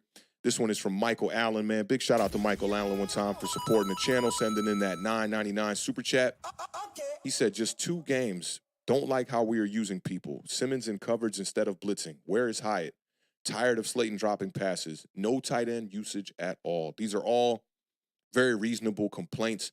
And I said this earlier today on my Twitter, and it's interesting. I'm getting backlash from it. I said, if you are complaining about Giants fans complaining, you are a part of the problem. Because anybody who is not complaining about what is happening right now in the Giants organization, you can't see. Like, anybody could see this, that there are major, massive problems with this organization right now. And it's not like we're just some rebuilding team like the Washington Commanders who still have a ton of money left in their salary cap. The Giants have spent almost every damn dime they have. And we look like the worst team in football outside the Carolina Panthers. So, Michael, definitely some good points here, man. I'm right there with you, man. And we're going to be here all season, bro. We're going to be here all season to be a bit of, some therapy for the Giants fans. And I'm going to rock with y'all, man. And, misery loves company. And right now, the New York Giants are definitely, especially the fan base, living definitely the misery, the movie straight up right now. It's tough. But shout out to Michael for supporting the channel, bro. I definitely appreciate that, fam. All right. Let's get into it, y'all. Like I said, with the Giant overreactions, if you think the statement on the screen is overreaction and you don't agree with it, put an O in the chat. If you agree with the statement on the screen, put a U in the chat to represent you're going to be taking the under. And if you need a little bit more time, put a P in the chat to represent that you are going to be taking the push. Let me just take a little quick look at these, make sure I'm in the right order here. These are going to be great. Starting off with this first one. Let's get off into it, y'all. The first Giant overreaction of the day.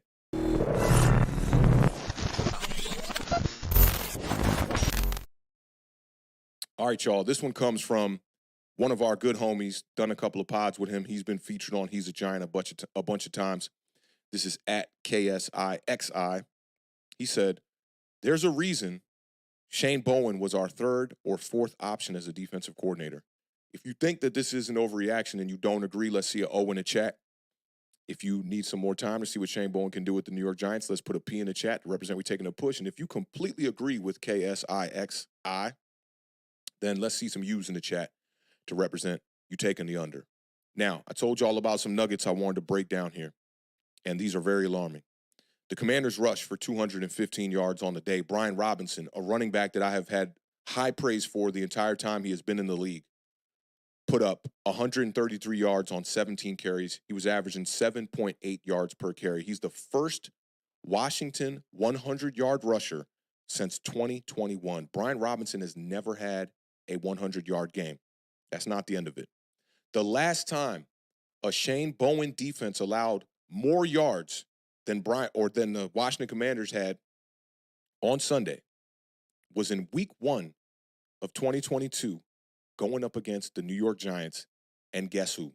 Saquon Barkley, where they allowed 238 yards on the ground. I'm not finished. It is the only time that Shane Bowen has allowed a 200 or more yard rushing team to go up against his defense. Now, just think about how that's looking. And I got to keep my eyes on the chat on this one, because when I went and looked through the game logs today, I could not believe my damn eyes that Shane Bowen has had the personnel in Tennessee to not allow these big games like this.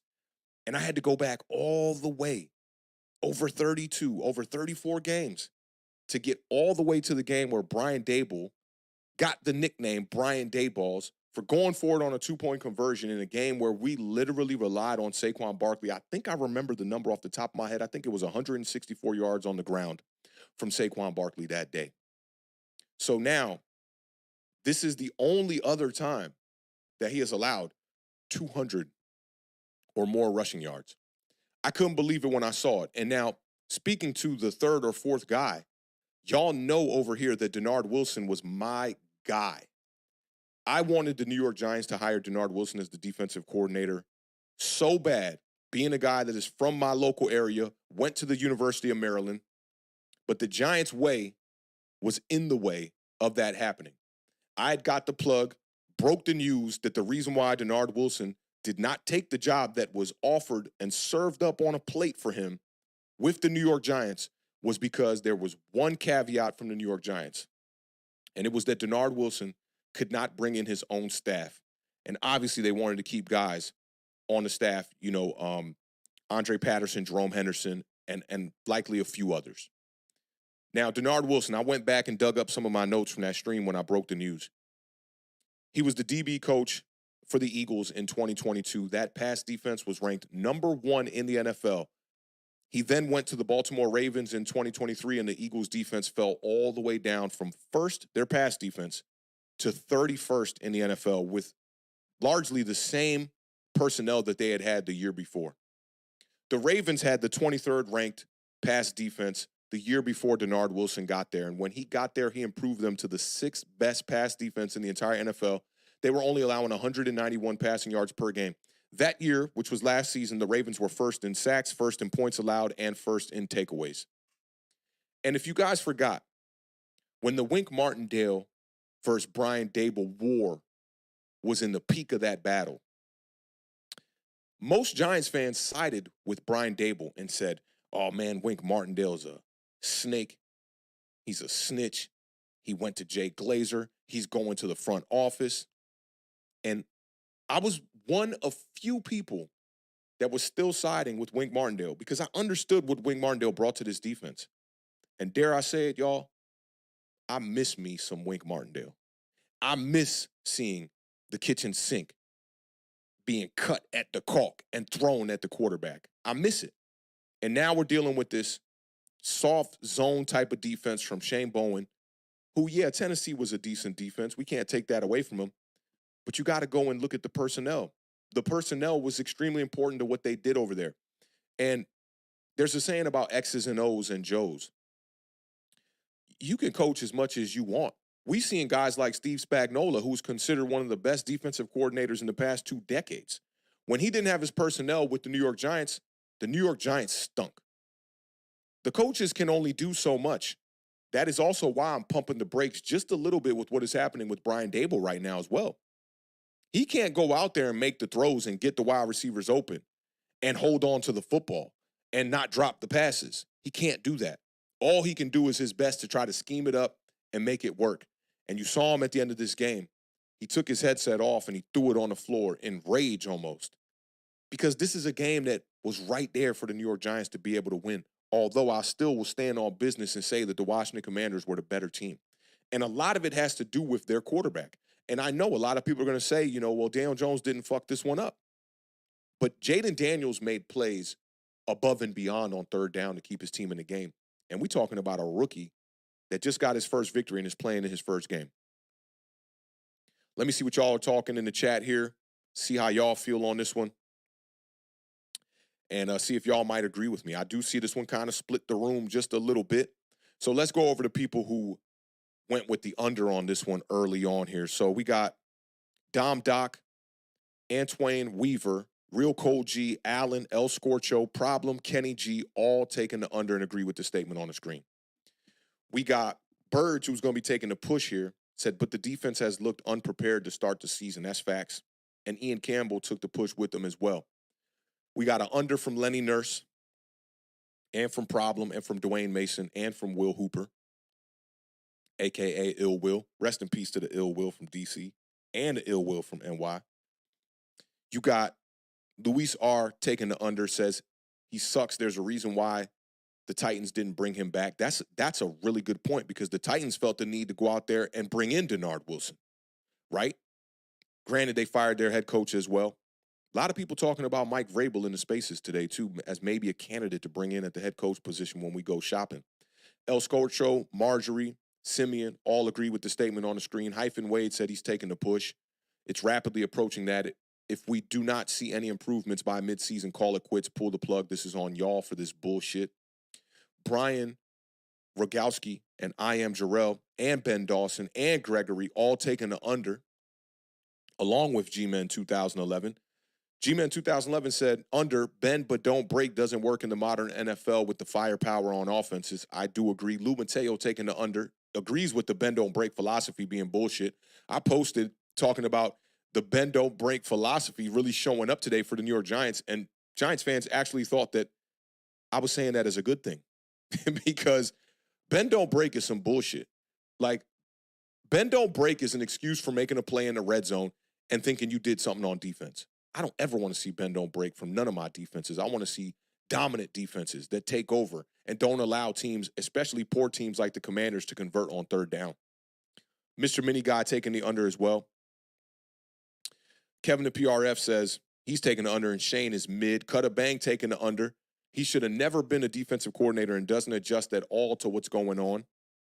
I think he was the beneficiary of having the personnel in Tennessee. Deaton Shelton says he's taking under. He's mediocre. He was hired by default. Host of Horror taking the push on this one. They only have given up 42 points on defense. If they can get off on third down, I'd be happy. This is why I rock with y'all. You see, like, it's not groupthink here from Host of Horror, and I love this point here. He only gave up 42 points, right? So we're talking 21 points a game. You should be able to win those games. Now, there's a lot of statistics that go against it as well. I mean, 7 times coming down the field and no punts, that's pretty tough, but the red zone defense stood up. I love that point, Host of Horror, even though I'm not taking the push. I'm taking the under, and I do agree with the statement on screen. I like how you supported it with facts. The Illa says talent matters. Scheme is only going to do so much. I Am Jarrell says he's voting the U twice. Real Cold G says, so we hired a dollar store defensive coordinator. Antoine Weaver says, yeah, that got to be the dumbest hire. You was running the ball. Royal Money Entertainment in the building says Shane Bowen just needs to add another cornerback. J.C. Horn would love to come here. I like that. I would welcome J.C. Horn with open arms. Dwayne Lowry is taking the under. Leon says it's an overreaction. Spider and KT are terrible at run blocking, or I guess taking upon run blocking is what he meant there. And he says, give him some more time. I'm not mad at this, reading this as an overreaction, Leon. I like that. You make a good point. And, you know, I've been talking about personnel up here for a while. And if you ain't got the dogs up front to really get after the quarterback, how do you expect this guy to be able to stop these offenses from coming down the field and putting up points on the board? So I like that. I like that you brought supporting facts. Big shout out to Leon one time. That's a great point he brought up. Simeon says, Wink was talking to keep from popping Dable in the mouth. Yo, that's wild. Marjorie says Brian Flores is looking good on the Vikings. Absolutely. Man, Brian Flores could have been the head coach for the New York Giants. And what's crazy is Bill Belichick texted him and said, congratulations on getting the New York Giants job.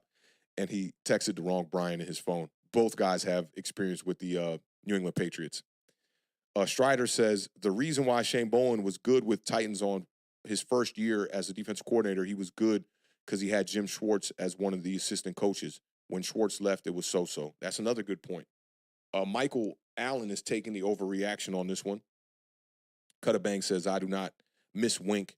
LOL, he had Tibbs in coverage in that weird-ass package that one time. And I don't mind that. You know, if you are familiar with Dick LeBeau and what he did with the Fireside Blitz, and also was a coach with Tennessee when Shane Bowen was over there, which is where the creeper blitz kind of originates from. They would send people from the second level and drop back a defensive end all the time and had hella success from Pittsburgh to Tennessee throughout his entire career. So take a look at Dick LeBeau. Just take a look at that. And you might feel a little bit different and not think that that's a weird-ass package, but to each his own. Simeon says all of your staff as a coordinator must be on the same philosophical page. Another good point. Big Dog taking the U on this one. Kareem Yee taking the push.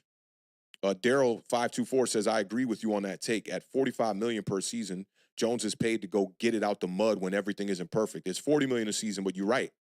You know, I heard somebody tell me in one of my comments on Twitter say, Daniel Jones did exactly what they paid him to do, and that's be a game manager. And I just don't agree with that. You can find a game manager for under $10 million a season. Why would you pay one $40 million? So I'm right there with you, Daryl. Shout out to professionally certified hater. One time in the building with the $5 super chat. Says, been a minute. My New York Jets got the W, but man, do I feel bad for you guys. Nabers seems like the only one who cares on offense, and Burns has done nothing yet. Congratulations on y'all win. I was really excited to actually see y'all get the W because I'll be rooting for Aaron Rodgers. And I still think he got it. You can still see the arm talent is still there. Pretty, average game, maybe a mediocre game for Aaron Rodgers standards. I think it was just under 200 yards in the game, but nonetheless, you got the W sitting at 1-1. Really good spot for you guys. Shout out to PCH one time popping in and donating to the channel, especially as a Jets fan, man. That goes a long way, brother. I definitely appreciate that. But it seems like a lot of people taking the U's here. You had Jayden take the U. You had Kevin W take the U. JO84 took the U. I think most people kind of agree with this one. Shout out to Big Mike one time with another leading the way right now with the super chats right now. I think that's 3 from Big Mike. With the $4.99 super chat says agreed. Good coaches and players don't want to come to New York after what happened to Wink and what they saw. Yeah. I thought that nobody really pointed the finger at Joe Shane during that whole situation. But I think that as a general manager, if you got good workers, man, go manage it and find a way to keep Wink Martindale around.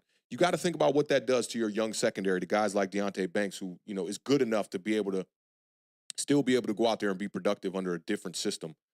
But for a lot of these other guys, I think you're seeing Micah McFadden take a step back now in Shane Bowen's defense, and he was really great in Wink Martindale's defense. So I'm right there with you, Big Mike.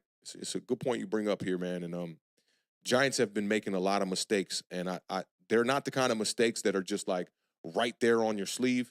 So I think, I won't even say the average fan, but a casual fan won't notice some of these things until it's too late. And we saw that with Dave Gettleman here as well. Strider says, he was our defensive coordinator in 2007, won a Super Bowl, and we had a good defense in 2008, except that ended badly because of Plaxico Burress. So Spags is pretty damn good Super Bowl. Spags is great, but look when he didn't have his personnel. And, 2007, that defense got clicking. But look at when they gave him the interim head coaching job. When was that? Was that after Ben McAdoo? It was horrible.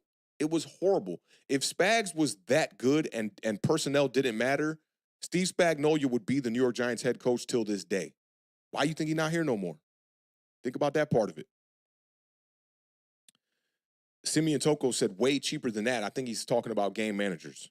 Yep, I'm right there. I'm right there with you. DeIlla said, I'm personally not big on dropping Tibbs back into coverage. LOL, he's just not that kind of player. I've never been big on true defensive ends in open space. Bad things happen. And that's the thing about it. Tibbs is not really a true defensive end. He's a speed edge rusher, right?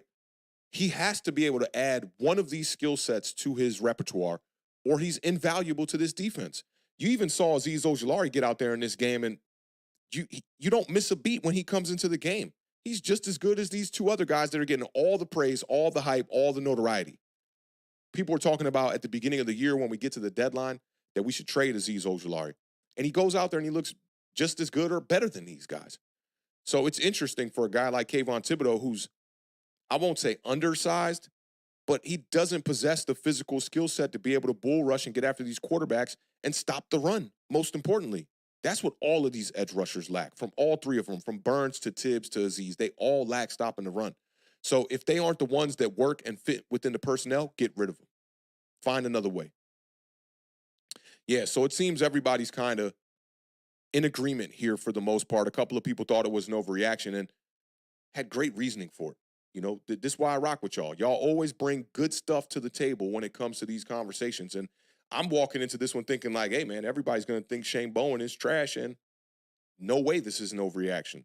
But great reasoning from y'all. I like the points that y'all made. But again, I still miss my dog, Wink Martindale. I ain't going to lie. It was very short-lived. And I thought everything about Wink Martindale was getting better. Our defenses were headed in the right direction. And I think I can easily say that in hindsight now because we look so bad. We look so bad on defense. So let's get to this next one. And this one's that, I always do a giant overreaction about the quarterback, and I thought a lot of people were, had high praise for a very mediocre game. So I wanted to bring one that talked about Daniel Jones. Let's go ahead and get off into this next giant overreaction.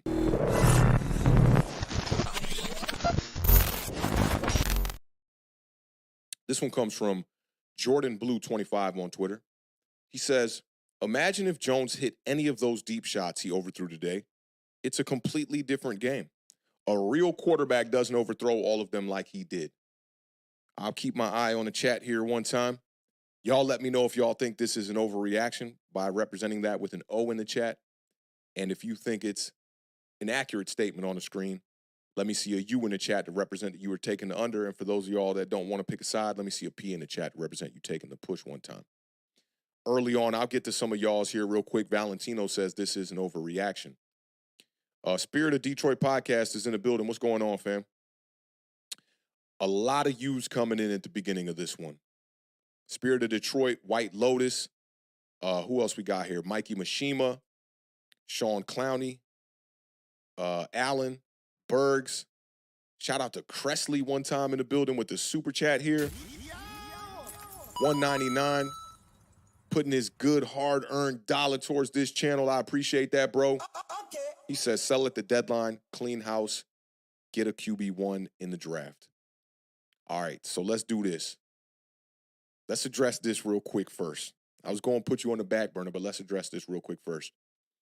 I put out a video that I recommend all of y'all check out, and just search Lermy Tunsil on our channel. You'll find the video. And I made the comparison to the New York Giants at the beginning of this rebuild, and this was before the contracts were signed with Dexter Lawrence and Andrew Thomas, Daniel Jones. And I thought we should at least ponder and think about cleaning house at that time before, committing to all these contracts for guys that Dave Gettleman drafted. I mentioned guys like Andrew Thomas. I mentioned guys like Dexter Lawrence. And I thought that those guys would have hella value. We talked about this in the Twitter space the other day. And you can possibly get 2 first-rounders for a pass rusher of Dexter Lawrence's caliber. Khalil Mack, when he was traded the first time, which was, I believe, from the Raiders to the Bears, they got 2 first-rounders for Khalil Mack. He was 27 years old. I believe Dexter Lawrence is either 27 or going to turn 27. A lot of people slayed me for that video. Couldn't understand it at the time. It didn't get a lot of traction either because people don't want to hear, you trading cornerstone pieces and whatnot. And I do get that. But I think that you would be doing yourself a disservice to not at least consider it on a team that is absolutely not ready to win right now. And maybe you get 2 first. Could you imagine getting 2 first-round picks and going into the 2025 and the 2026 draft with 2 first-round picks in each of those drafts? What that could do to our organization? Now, granted, in 2022, we had 2 first-round picks, and it didn't do shit for our organization thus far. But you got to make the right picks. And that's where Joe Schoen has gone extremely wrong in his tenure here with the New York Giants is the drafts have been awful. If Joe Schoen had good drafts right now, there would be a lot less complaining. So, Cressley, I'm right there with you. I think you have to at least consider cleaning house for sure. I think you have to make the consideration. Getting the quarterback one, it's an absolute, you have to do it. You have to do it. So shout out to you for supporting the channel, fam, and bringing some good stuff, some good topics to the conversation here. A bunch of unders on this one. I see a bunch of unders. I saw a few overreactions in the beginning, but there are a bunch of unders. Everybody seems to be in lockstep here. Yeah, I've scrolled and I've seen all unders. Here's an overreaction here, and I want to see if it's a good point here. This one's from No Mets, No Nets, No Jets. My dog says it's an overreaction. Most of us are over Daniel Jones, but that comment seemed unnecessary. And a lot of quarterbacks miss. 2 overthrows shouldn't change the game. It was more than 2 overthrows. It was about 4 overthrows, 4 inaccurate passes down the field. And I also think that the reluctancy to throw the ball down the field has a lot to do with who we have at quarterback. Now, Daniel Jones was 16 of 28 in this game for 178 yards, 2 touchdowns, 0 interceptions. His QBR was clean, 63.6. The completion percentage is 57%. He had 5 rushes for 32 yards. He was sacked just 1 time. Offensive line kept him upright all day. He was 0 for 4 on passes over 20-plus yards. 81% of his completions were 6 yards or less. That's Brian Dable. That's Brian Dable realizing I do not have a quarterback who can threaten the defense on the intermediate level or down the field on the deep shots. We're going to throw the ball short. 81% of his completions were 6 yards or less. He was 3 of 10 on throws 10 yards or more. Clean pocket. Offensive line only allowed 5 pressures on the day. 3 for 3 in the red zone. And Daniel Jones has proven that when he gets to the red zone, he can make plays. We saw that in 2022 when the Giants were in the top 10 in red zone offense. But this is what I propose to y'all. The Tampa Bay Buccaneers beat the Commanders in a game where their offense didn't play well, the Commanders' offense. I believe that score was 37-20 in that game. Baker Mayfield was 24-30 for 289 yards and 4 touchdowns. Imagine if he didn't have the deep shots. Imagine if he put up a pedestrian stat line of 16-28 for 178 yards and 2 touchdowns. There's a chance the Commanders come out and win that game. I 1,000% wholeheartedly agree with this statement on the screen but we know who Daniel Jones is. That's the problem with the statement. And the bar for Daniel Jones has just been so low. But if we hold him to a standard of NFL standard, we need better out of the quarterback position. You got a guy in Malik Nabers who's out here literally just running open the whole entire game. There were a couple times he missed Malik Nabers too. There was one little crosser that came right across his face on 3rd down. He missed him, but I'm not going to nitpick. That would be nitpicking. But when you go 0 for 4 on all your deep shots, 20 yards or more, and 81% of your completions were 6 yards or less, 3 of them were behind the line of scrimmage. We're coddling at the quarterback position at that point.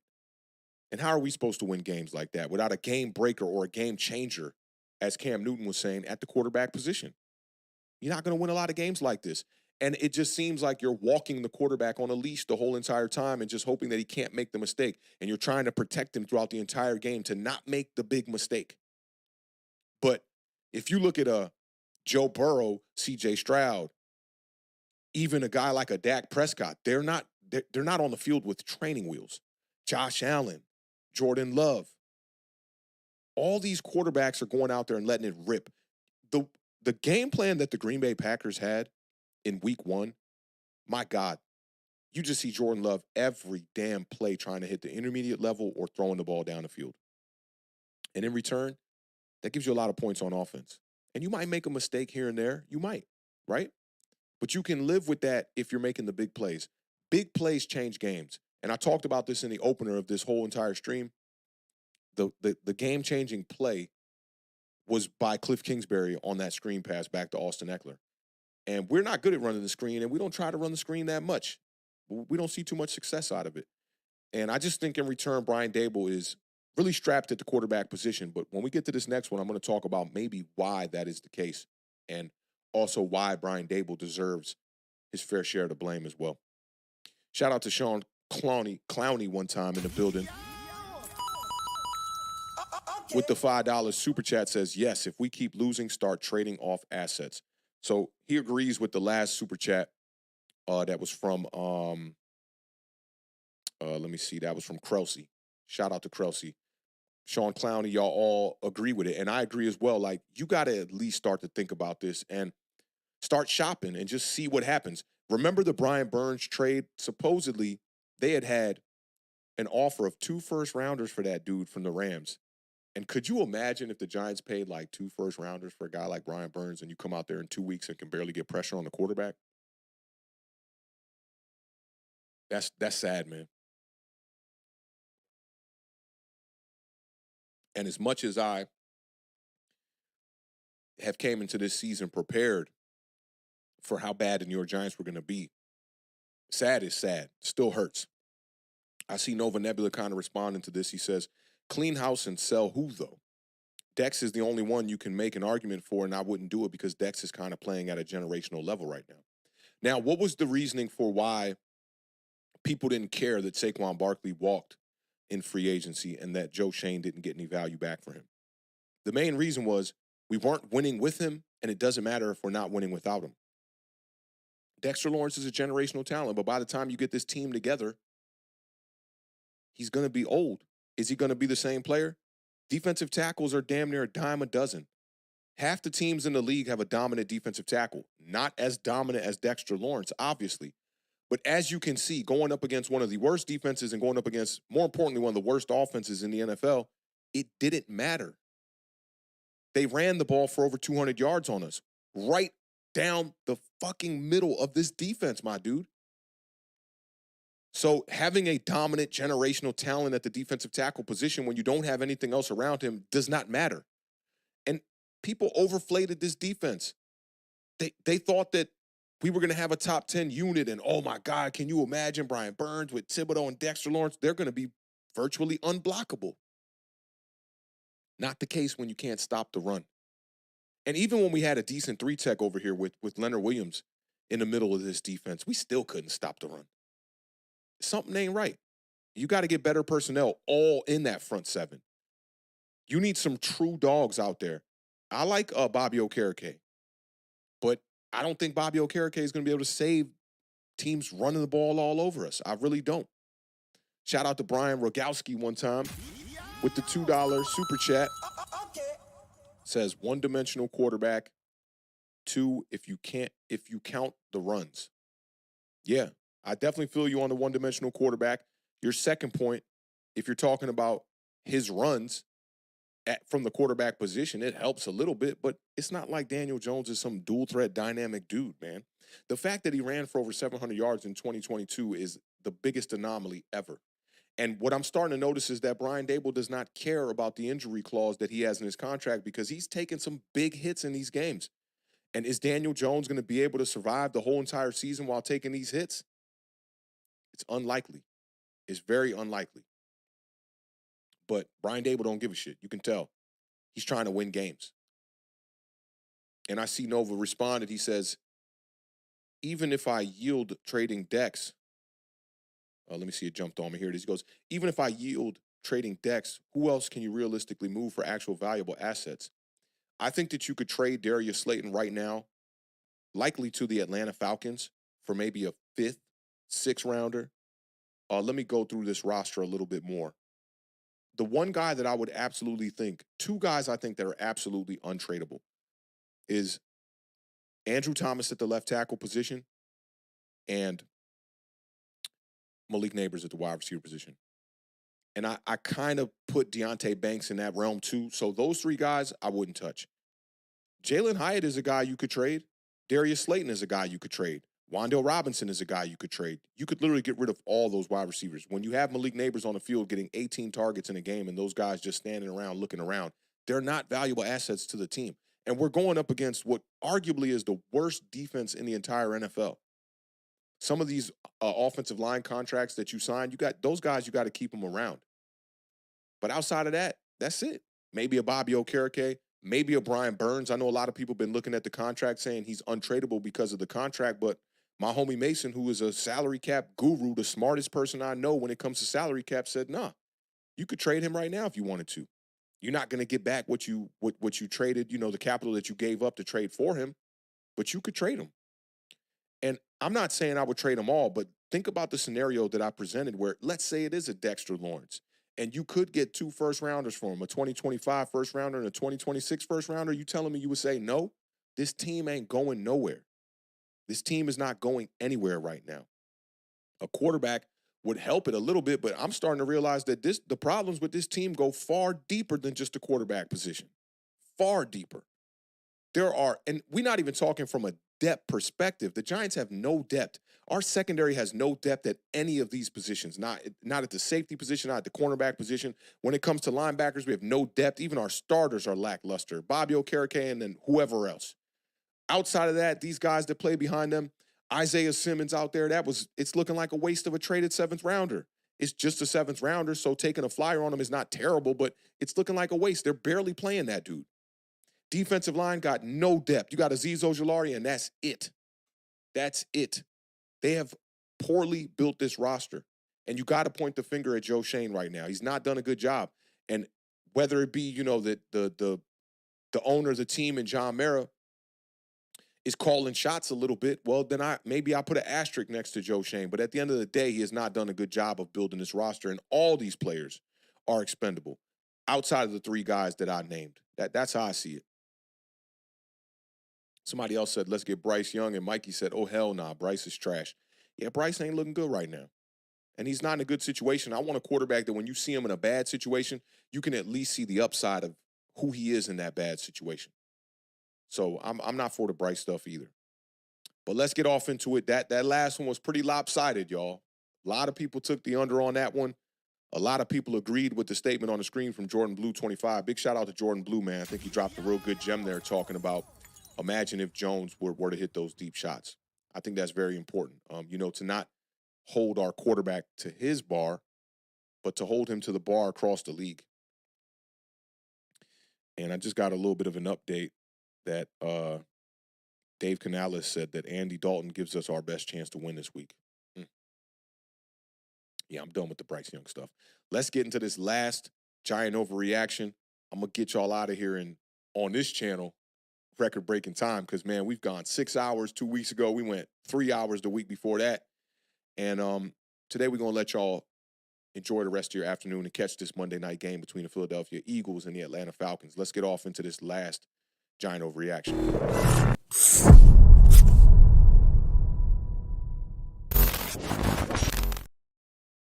And I'm gonna give y'all one more after this. I had a questionable giant overreaction that we're gonna talk about it as well. So this one comes from me, actually. I tweeted this one out yesterday. Got a lot of love on this one, but also a little bit of pushback at the same time. And I said, we've really decided to put the 2024 season on the shoulders of a 21-year-old rookie. Y'all tell me if y'all agree with this one by representing it with a U in the chat.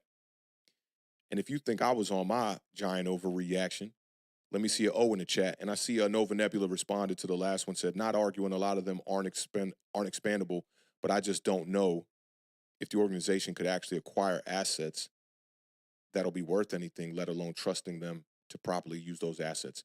I'm over the trust factor of the assets. Get the assets is how I look at it. If you fuck them up later, then we'll blame you for messing it up after that. All right, so I see the U's coming in. A lot of people already agreeing. Ramdre had the only overreaction so far. A lot of U's coming in. So let me tell you why I said this statement and why there's a picture of Joe Shane right there. Because granted, you knew you had to fix the offensive line, right? But you knew that Darren Waller was going to walk into retirement, and you still paid that money for Daniel Jones to have his quote-unquote wide receiver one, right? You drafted 2 running backs, 2 tight ends, 3 wide receivers, and 4 offensive linemen, and we really don't got nothing to show from all of that except Malik Nabers. You paid Andrew Thomas, Jermaine Illuminor, John Runyon, brought in all that, and most importantly, you paid Daniel Jones $40 million a year, $92 million guaranteed. You misvalued, and then you let Saquon walk in free agency, and then you tried to replace him with Devin Singletary, who looked like he could do a pretty decent job on Sunday, but a week ago from that looked terrible. And why are we acting like paying a running back is the end of the world when we just paid a quarterback $40 million a year, and he's clearly not an elite or a franchise quarterback? All of that to put the entire game plan and revolve it around Malik Nabers. 18 targets in this game. And you said, we're drafting Malik and we're rolling with Daniel, which to me was the biggest mistake that the Giants could have done. Not the drafting Malik part, but the rolling with Daniel part. Malik Nabers is not going to fix Daniel Jones. And you saw it in this game. When you target, the last time I remember a wide receiver getting 18 or like upwards of 20 targets was Puka Nacua. And it was when Cooper Kupp was hurt. And I was just like, man, they just keep throwing this dude the ball, but they were having success out of it. You're not seeing a game from Matthew Stafford with 176 yards when he targets Puka Nacua 20 times in a game. Malik is not going to save Daniel. And I think that fans are just like okay with whatever the Giants do. I take it back to the Wink Martindale, Brian Dable thing. Fans want to always just side with what the Giants did. Oh, Shane Bowen's going to fix this stuff. Look, man, he's got number 1, this and that, and the third in the red zone defense, his rushing defense, and all this stuff. oh, Denard Wilson wasn't the right hire. You know, this guy doesn't have a defensive coordinator coaching experience like that. The Philadelphia Eagles didn't want to hire him. Why should we hire him? And then they'll tell me, why don't you be the GM for the New York Giants then? And I'm not going to sit up here and be on my high horse like I know all that's good for the New York Giants. I can only assess what they've done and say, well, that's poor. And if you don't think it's poor, then why aren't they winning games? So when it comes to putting this pressure and putting this on Malik Nabers' shoulders, when you take Saquon Barkley out of the equation, and every time you add a weapon, you lose a weapon, now what else is standing on this offense? A mediocre quarterback, a glorified wide receiver 2 in Jalen Hyatt, a guy who in this league on a really good team would be a wide receiver 3, wide receiver 2 at best in Darius Slayton, and to me, an undersized slot receiver in Wan'Dale Robinson. Now you got the offensive line right. Can't blame the offensive line. You can't say Patrick Mahomes wouldn't have won behind this line, even though Patrick Mahomes would have won that Miami Dolphins game behind that line where the New York Giants were down by 1 score at the half and their defense forced 3 turnovers. You trying to tell me Patrick Mahomes doesn't go out there and win that game? It starts with the elite quarterback. That's what they have to do in this draft coming up. And it's crazy. We got 15 games left, and I'm mentioning the draft. I won't do it a lot because that's not fair to y'all. But we got to go out there and get Cam Ward. You have to do that. All these moves made, if at the end of the year, Joe Shane is still here, I will be a little bit surprised. And I told y'all on the last Giant Overreaction, I said, these guys have bought themselves an extra year from what they had done in 2022 with the overachieving, the playoff win, the playoff berth, the first one since 2016, the 9 wins with a roster that had wide receivers that should be working at Walmart, as people put it. I agree that they overachieved. And even in the second year with Brian Dable, got 6 wins when his quarterback went down, but the backups looked better. His left tackle went down. Plenty of injuries to go across the board that we could name. Darren Waller got injured, your wide receiver 1, which was a stupid plan from the general manager in the first place. And I got into an argument with one of my homies, Jabri, on Twitter about it. And he almost made it seem like that's only something that we could say in hindsight. And I was baffled by it. Like, how could we think that bringing in an aged, washed up tight end who had not put out productivity on the football field in 2 years, had been injured back-to-back seasons, we're going to pair him with the quarterback that had been hurt 4 out of his last 5 seasons, and somehow that was going to make a marriage that was going to turn that guy into Travis Kelce because we brought over a guy who was the quarterback coach with the Kansas City Chiefs. It don't make no sense. It doesn't make sense today in hindsight, and it didn't make sense back then. It really didn't. And I was okay with the move. Okay, you want to take a risk on a guy, and a lot of that contract was being paid out by the Las Vegas Raiders. But y'all know I got the video. It's still on the channel. It's still up right now where I talked about go get me motherfucking DeAndre Hopkins. Because if you're going to go all in for Daniel Jones like that, which they really didn't because the way that they addressed the offensive line that year was so poor, and they banked on youth to protect the $160 million investment.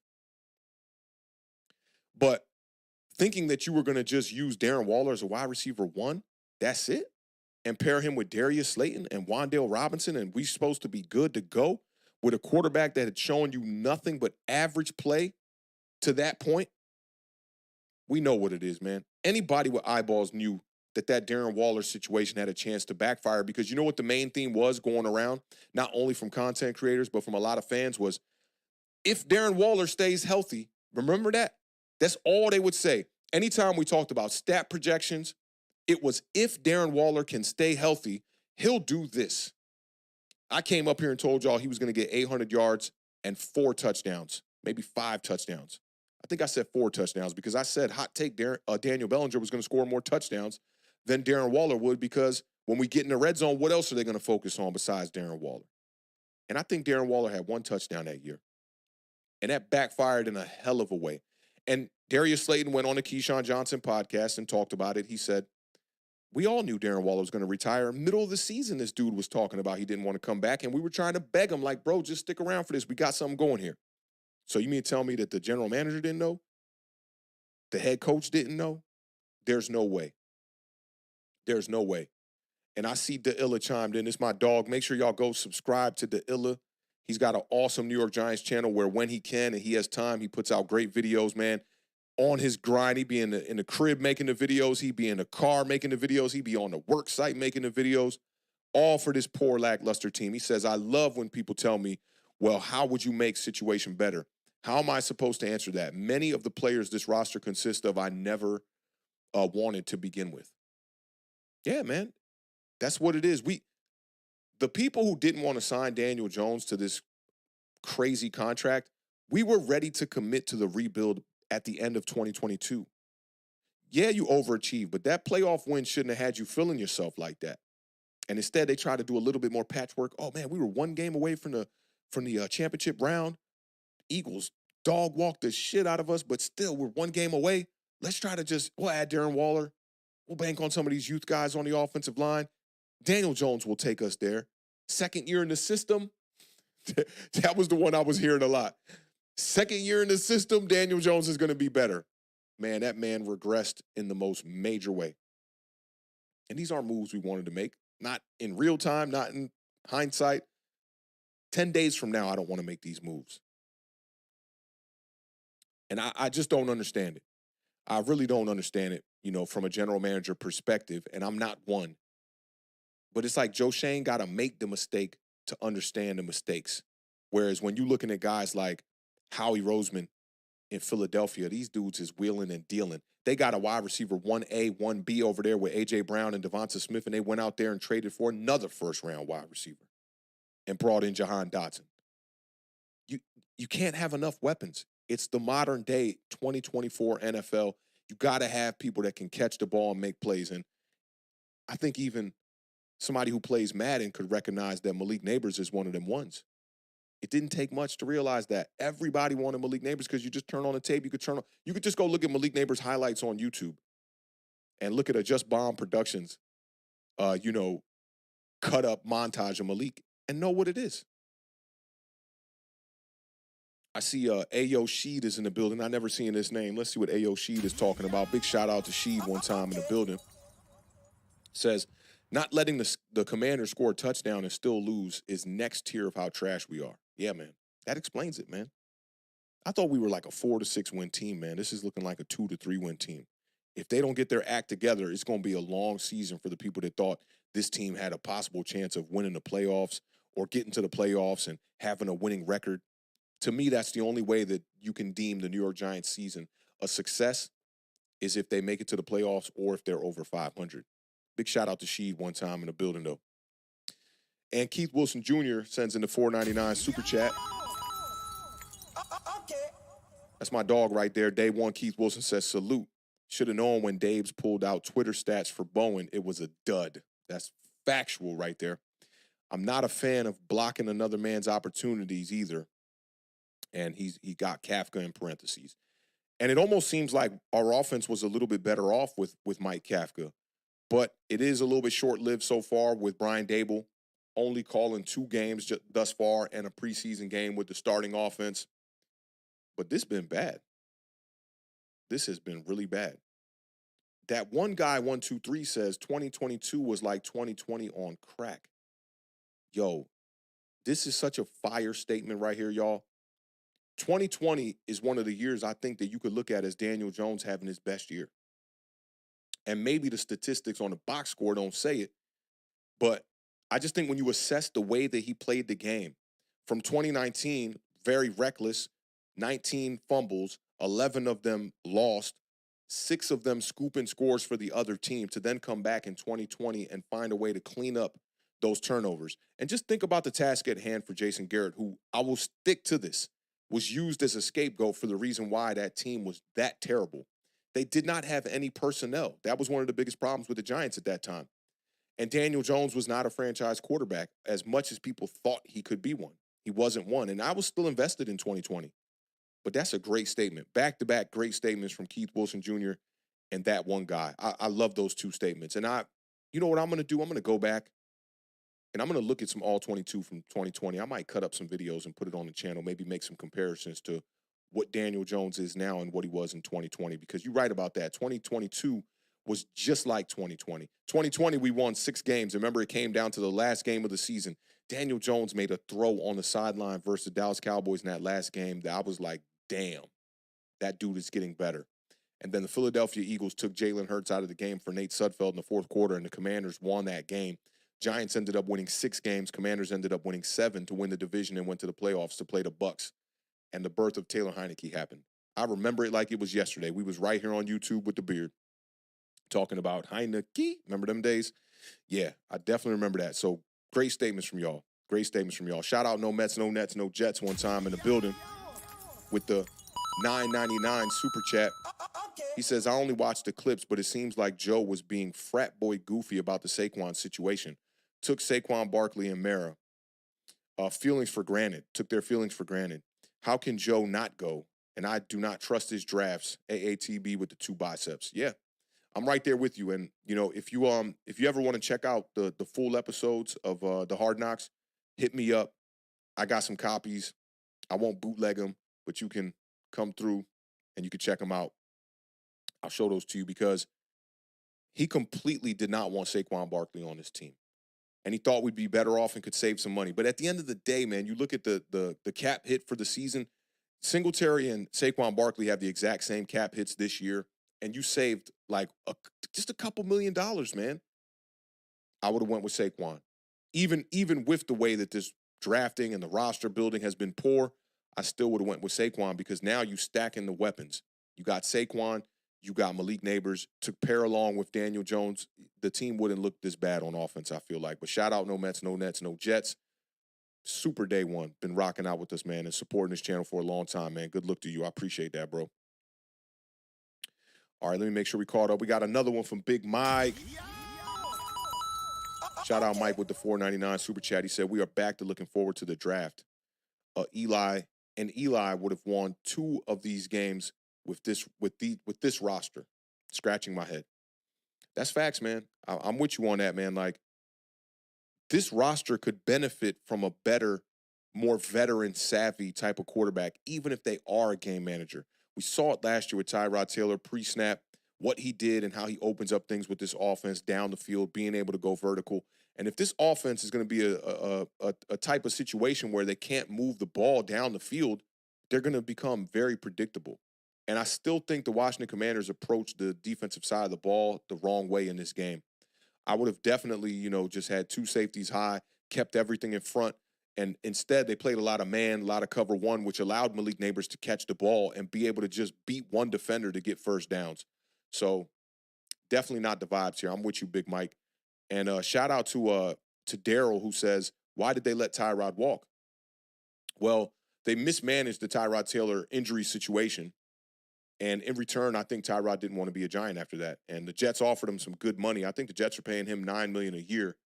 And I see the trash man right underneath says, really missing Tyrod right now. And I'm right there with you. I think if we had Tyrod Taylor as the backup quarterback, even with this performance from Daniel Jones against the Commanders, there would be a consideration of possibly benching him still.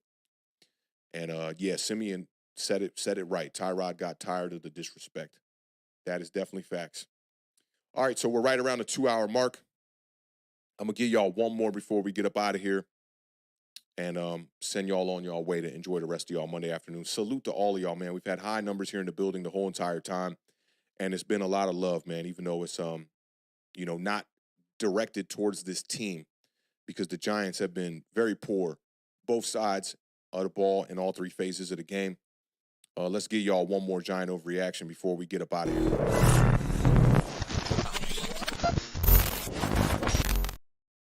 So this one comes from @NYRFan46. He said, happy overreaction Monday. Today is an excellent day to fire Brian Daboll.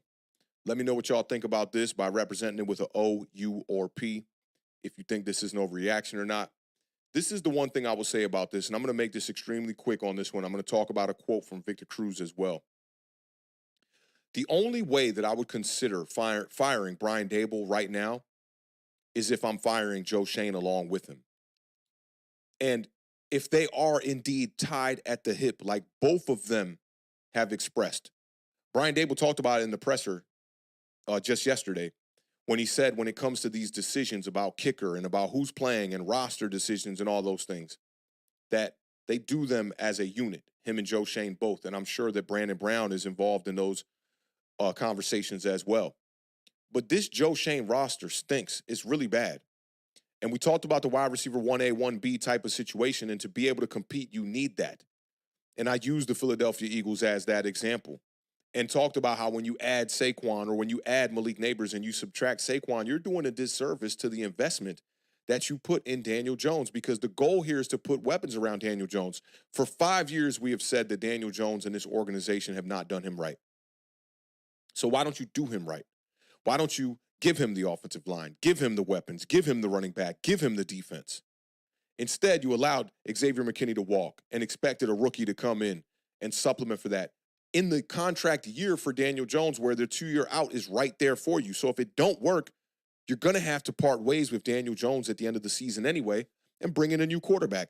You paid the $28 million for Brian Burns, and it ain't working. And Dan Morgan, your buddy over there with the Carolina Panthers, who's playing the role, cosplaying the role of general manager over there, is doing a shit job as well. And so are you. So for me, if you're going to fire Brian Daboll today on the second week of the season, Monday, and maybe bring in somebody else, look, I'm not completely opposed to it, because you could now bring in a new regime that could assess this roster properly, and before you get to the bye, figure out the pieces you're going to off and what pieces you're going to keep and what contracts you're going to get rid of and what players you want to keep on this 53-man roster, even when it comes from a depth backup position. Like, to me, bringing in Tommy DeVito as a guy who's going to be on the roster, off the roster throughout the year and, be on the practice squad, but sometimes might dress, I think it's just a waste of a player at this point in time. I don't think Tommy DeVito's ever going to be a franchise quarterback, and that's not a knock on him.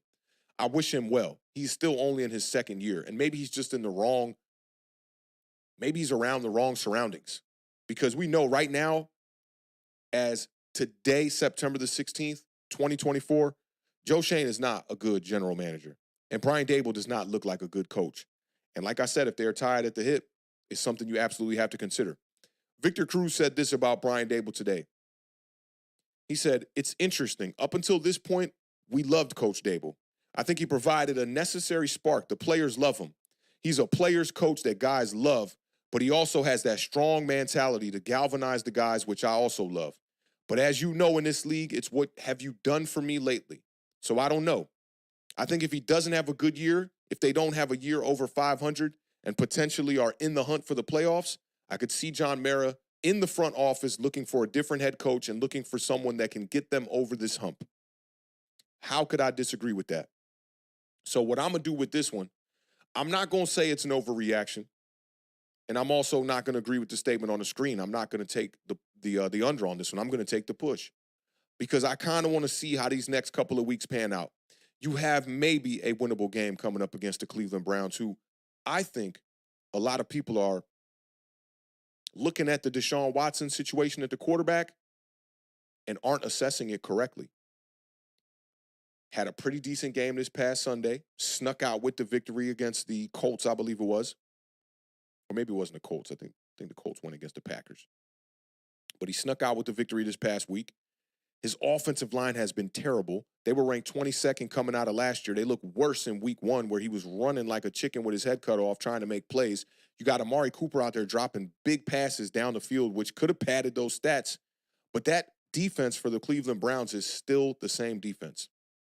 After the game, Brian Daboll said, "I've done this for a long time. My focus is on our football team." And he was speaking in reference to him being on the hot seat and his job security being in question right now. And Brian Daboll knows it. That seat is cooking right now. And I think he's going to have that finger pointed at him, and he'll be also a bit of the scapegoat. But this is one thing that I pray for the future and for the past thinking of Brian Daboll, that he was not on board with the Daniel Jones at quarterback move. Because if he was, he deserves to be fired. If things spiral out of control this way, he deserves to be fired. If he was on board and thought, yeah, I can win with that quarterback, let's pay him. Same goes for Joe Schoen. He should be fired as well. If John Mara had nothing to do with no dipping his hand in the cookie jar when it comes to the Daniel Jones quarterback contract, then I think that you could maybe relinquish some of the pressure on these two guys. But it's clear. I think it's pretty clear. John Mara had maybe a little bit to do with it, but did he have a lot to do with it? Did he give these guys free reign to pick their quarterback? And if he did, and they said, yeah, let's pay Daniel Jones the $40 million that he got, and his agents using the leverage of, by the time these other guys sign their contracts, Daniel Jones will be a middle-class quarterback with a middle-class contract. Why in the fuck would you sign Daniel Jones knowing that he's a middle-class quarterback? That makes zero sense to me. When you could have signed Baker Mayfield, who's looking like a guy. I heard Dan Schneider from Big Blue Banter say that Baker Mayfield is looking like an elite quarterback right now. And I won't take that away from him. I do think that Baker's playing some great ball. 28 touchdowns, 10 interceptions last year, over 4,000 yards. Started off the year with 4 touchdowns against the Washington Commanders, then played a good game this past week. Imagine if you could have brought in Baker Mayfield for $3.5 million. Are we joking? And instead, we're paying Daniel Jones $36.5 more million than that. Now, Baker Mayfield's making the money he deserved now because he had a great season last year. It's crazy. It's really crazy, the situation that they have placed this organization in. And I hate to say it, man, Dave Gettleman, Joe Shane, it might be like that. And that's not a good thing. That's not a good thing for our franchise or our fan base. Shout out to Big Mike, man. Big Mike been super active today with the super chats. Dog, blessed to have you here with us today in this chat, man. So, big shout out to Big Mike. Big Mike, he said, you have to blame the general manager. And as you can see, birds of a feather flock together. Look at the Panthers and who's their GM, which happens to BF our GM. Ain't no way around it. It's no way around it. That's exactly what it is, Big Mike. And that's unfortunate. Like, these two dudes are running both of these franchises into the ground. And I think that Joe Shane has been better than Dan Morgan has. But they've both been bad. And it's poor. It starts with poor roster construction, which starts at the draft. If you can't draft well, you better find a unicorn at the quarterback position like a Tom Brady, because the Patriots and Bill Belichick were not good at drafting. They did not have a lot of Pro Bowlers, maybe like none, during that whole time Bill Belichick was there with Tom Brady. But they had that GOAT at quarterback, and that solved a lot. And the game has changed. When you have that GOAT at quarterback, you need more around him now. You can't just have one Wes Welker out there. You know, and the Patriots did realize that later on when they brought in Randy Moss. They even experimented with bringing in Ocho Cinco. You know, they knew that you needed more weapons over there. But it's unfortunate right now, and there's not a lot of light right now at the end of this tunnel. We're walking down a dark alley, and I just suggest that you guys just expect the worst, man. Don't look at this shit half glass full. It's not the way. Like I told you in the middle of this stream, there's no benefit to that, man. If you look at it glass half full and they meet your expectations, you get nothing. And if you look at it a little bit more realistic, and y'all know over here I like to say we don't look at things pessimistic, we don't look at things optimistic, we like to keep it real and think realistic, right? But I think at this moment in time, we actually need to be realistic, but lean a little bit towards the pessimistic side of things, so that if this team goes out here and they surprise you, you feel good on Sunday. I went into that Commander Stadium and I was like, man, we not winning this game. If we win it, so be it. We're not winning this game. So I walked away out of that stadium very chill. I had a couple of Commanders fans jumping out there. I had to tell this one little youngin' pipe down a little bit because he was getting a little bit too hostile. And I'm like, bro, I don't know you. I'm 41 years old. He tells me he's 23 years old. Like, bro, I'm not trying to deck you in your face over a football game. Pipe down. I don't know you. Back the fuck up. Because fans get extremely intoxicated at these games and don't know how to act. But I will tell you this. My homie that's a Giants fan, that is the reason why I'm a Giants fan, because of him and his family and his father. Rest in peace to Richard, who is the reason why we all Giants fans, at least in my crew. My homie had to bail on me last minute in the game. And I told the Beard this, who was with me and the Beard, we can assess the situation and be chill. And I said, if my homie was with us, if my homie Pat was with us, bro, we would have been brawling in that parking lot. Because especially when you going about your business and somebody just roll up on you out of nowhere talking crazy shit, my other homie ain't one of them ones that's going to just let that kind of shit slide. And he had to go to work last minute and told me I can't make the game. And I told the beer right after, I said, bro, you lucky it was you and not him, because we would have been here brawling like I don't know what. And I'm not willing to do that over this team. This ain't a team where I'm going to be in the parking lot talking shit even. Like, I had some good conversations with some OG Commanders fans out there, just like, yeah, man, y'all got this one. This is great for y'all. Y'all are a rebuilding franchise and beat a team that went out there and paid a bunch of players top dollar, paid them healthy contracts that they should be winning. The Giants should be winning games, and y'all beat that team. So y'all got something to stand on in this one. But shout out to Big Mike, man. Spot on, bro.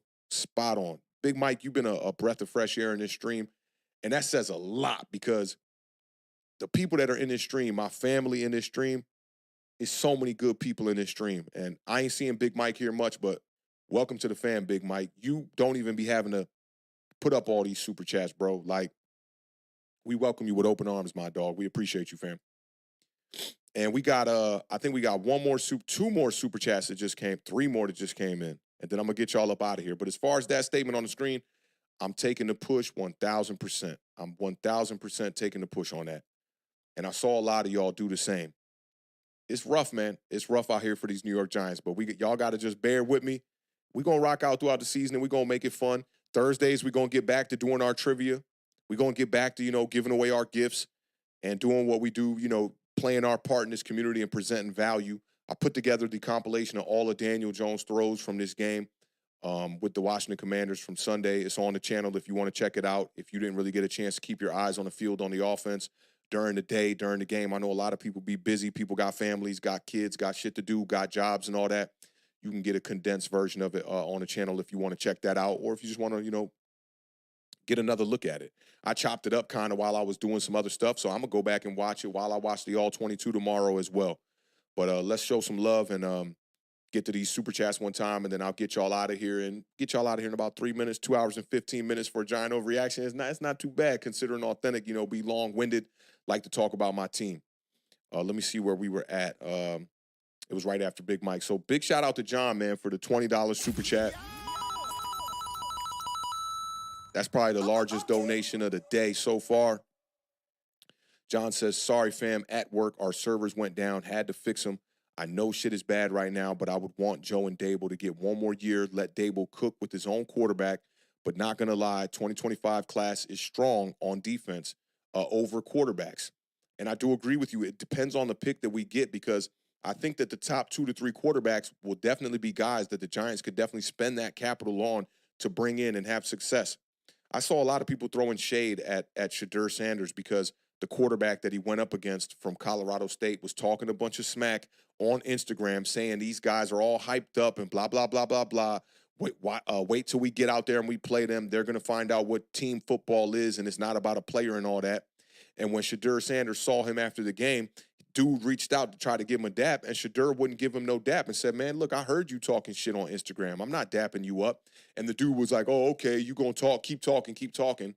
Bro, you was just yapping your gums the whole time.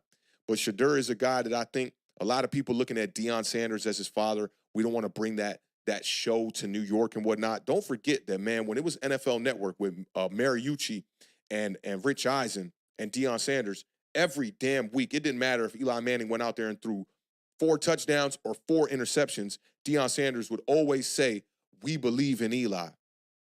I'm a big fan of Deion Sanders, and he knows the game. He got 2 sons right now playing college at a high level, and his son is a good quarterback. I don't think he's the number 1 guy at the top of my board right now, but if the Giants were to be able to draft a guy like that middle of the first round, I'm all for it. Right now, it's all about Cam Ward.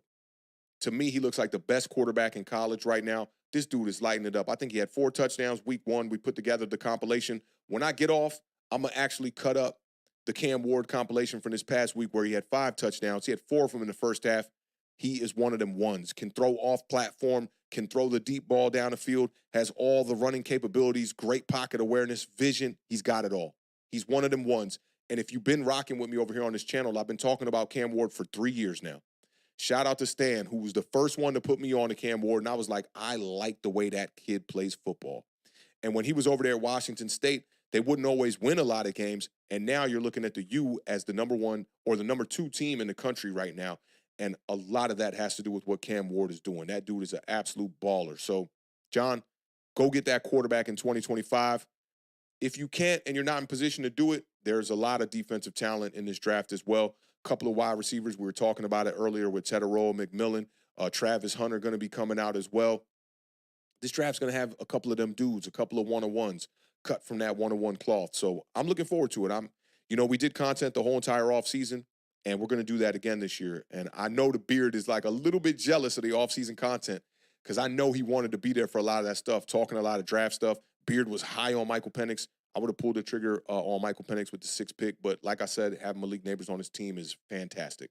But shout out to John, man, for the most, the loftiest donation of the day, man, with the $20, man. Big shout out to you, fam. Okay.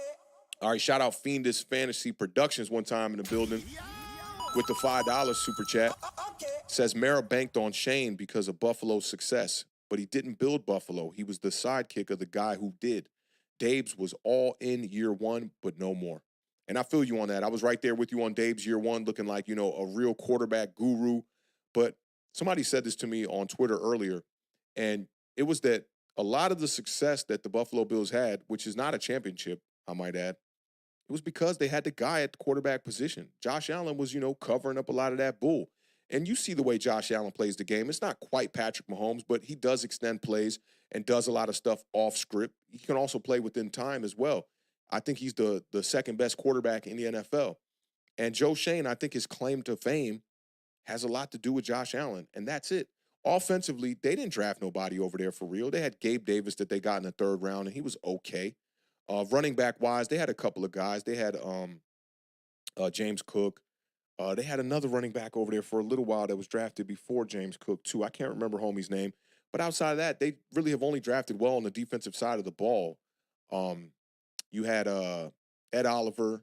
You had Gregory Rousseau, Tyron Johnson. You had a couple others, defensive players. They had that one cornerback. It might have been a safety that they allowed to walk in free agency, or they traded him as well. It's like they only drafted well on the defensive side of the ball. And then Joe Shane tried to bring in a lot of those guys that didn't work out in Buffalo to come play for the New York Giants. Guys like Jordan Phillips, guys like Ricky Prohl's son, Austin Prohl. He brought in Feliciano. We were looking like the mini New York Buffalo Bills there for a little bit. And that's no way to build a team, man. Like, have some originality and, stand on it. Build your team the way that you see fit. You can't carbon copy what the Buffalo Bills did. And the other thing that they did wrong was the Buffalo Bills paid Tyrod Taylor that contract before they drafted Josh Allen, but then they allowed him to walk, and then they traded up to draft Josh Allen, a plan that took them over 2 seasons. And when Joe Shane got here, the one thing that he probably should have copied, he didn't copy, and he went out there and he paid Daniel Jones that money. So, Fiendish, yeah, everything you saying is facts, man. Y'all all know we're all like in agreement now. It's like we can see this for what it is, and you got a lot of ball watchers and ball knowers in this chat. So, yeah, I'm right there with you, man. Shout out to Fiendish Fantasy Productions. You've been supporting the channel for a while now, too, man, and that goes a long way. And last but not least, my homie, the painter himself, Painting Manning, Lou Mateo. Shout out to you, fam, one time for donating to the channel, that $2 super chat. He says, thank you, bro, for being our therapist. Hey, man, I need this just as much as y'all do because, I'm in the D.C. area, and I'm not going to be able to sit at the table and talk ball with a lot of Giants fans out here. It's mostly Commanders and Cowboys and Ravens fans out here. So just as much as you appreciate me, Lou, I appreciate y'all being here today with me. A lot of folks in the building, man. And if you were a new person, that rocked out with us today and you digging the vibes and, you want to see more content like this, we do this every Monday. We drop videos throughout the week. We also do 4 streams a week, a preview stream, a recap stream, and also a fantasy football stream on Sunday mornings. Hit the subscribe button if you digging the vibes, and join the family because we're trying to build something over here on this small corner of the internet, the authentic and the beard side that we can be proud of. And we've been at it now for our 5 years, and this is our 6th season. So shout out to y'all. Y'all know we couldn't do this without y'all, man. Y'all make this a lot easier. Y'all got me, my work with Bleacher Report that is now, it's kind of crazy that I'm paying bills by talking football, outside of this channel, and the donations that y'all are very generous with over here. So big shout out to y'all, man. I definitely thoroughly enjoyed this stream and enjoyed talking ball with y'all today. I thought it was going to be about an hour. You get to talking, chat start, putting out some fire and whatnot, and we got to bring attention to that, man. So shout out to all y'all that watched us on all streaming platforms today, rocked out with me, man. It was definitely my pleasure. Giants fall again, man, and it's tough. We're in a tough spot right now, but this is what I'll say to y'all before we get up out of here. Keep your expectations low. Prepare for a long journey to rebuild this roster, and I know we already been at it for about a decade, but we got a lot more time. We got at least 2 to 3 more years before this roster is going to get in shape, before we can actually truly compete. Be patient. And when I say be patient, I don't mean be patient with Joe Shane or John Mara or Brian Dable, but be patient with each other. And when we talking ball on social media, don't be one of those dudes that's adding more negativity and pointing the finger at people that really don't deserve to have the finger pointed at them. And I'm really leaning towards the content creators. Show up to these dudes' streams, support them. It's a bunch of us out here. I can name at least 15 to 30 of us that we need the support from the community just as much as y'all probably need this therapy like Lou Mateo was just talking about. So be patient with the fans. I've even learned a lot to be like, when somebody come in my mentions and saying something crazy, to be a little bit more patient and maybe ignore it, maybe not fire back so much, maybe not point the finger back at them, because a lot of people are just frustrated with this team and they don't know where to point the fingers at. And they look at us as content creators, or they look at us as fellow fans within the community, that maybe they're taking their anger out in the wrong, in the wrong places and on the wrong people. So again, just be patient with these people. And y'all know how we end every stream. And I think the Giants need to really take this advice. Keep raising that bar, y'all. Keep living those dreams, because the universe flows in Technicolor and surround sound. And a life in black and white is a life without dreams, y'all. I appreciate y'all time today. Like, y'all don't even know. I appreciate y'all time today. I hope y'all appreciate what I brought to the table here.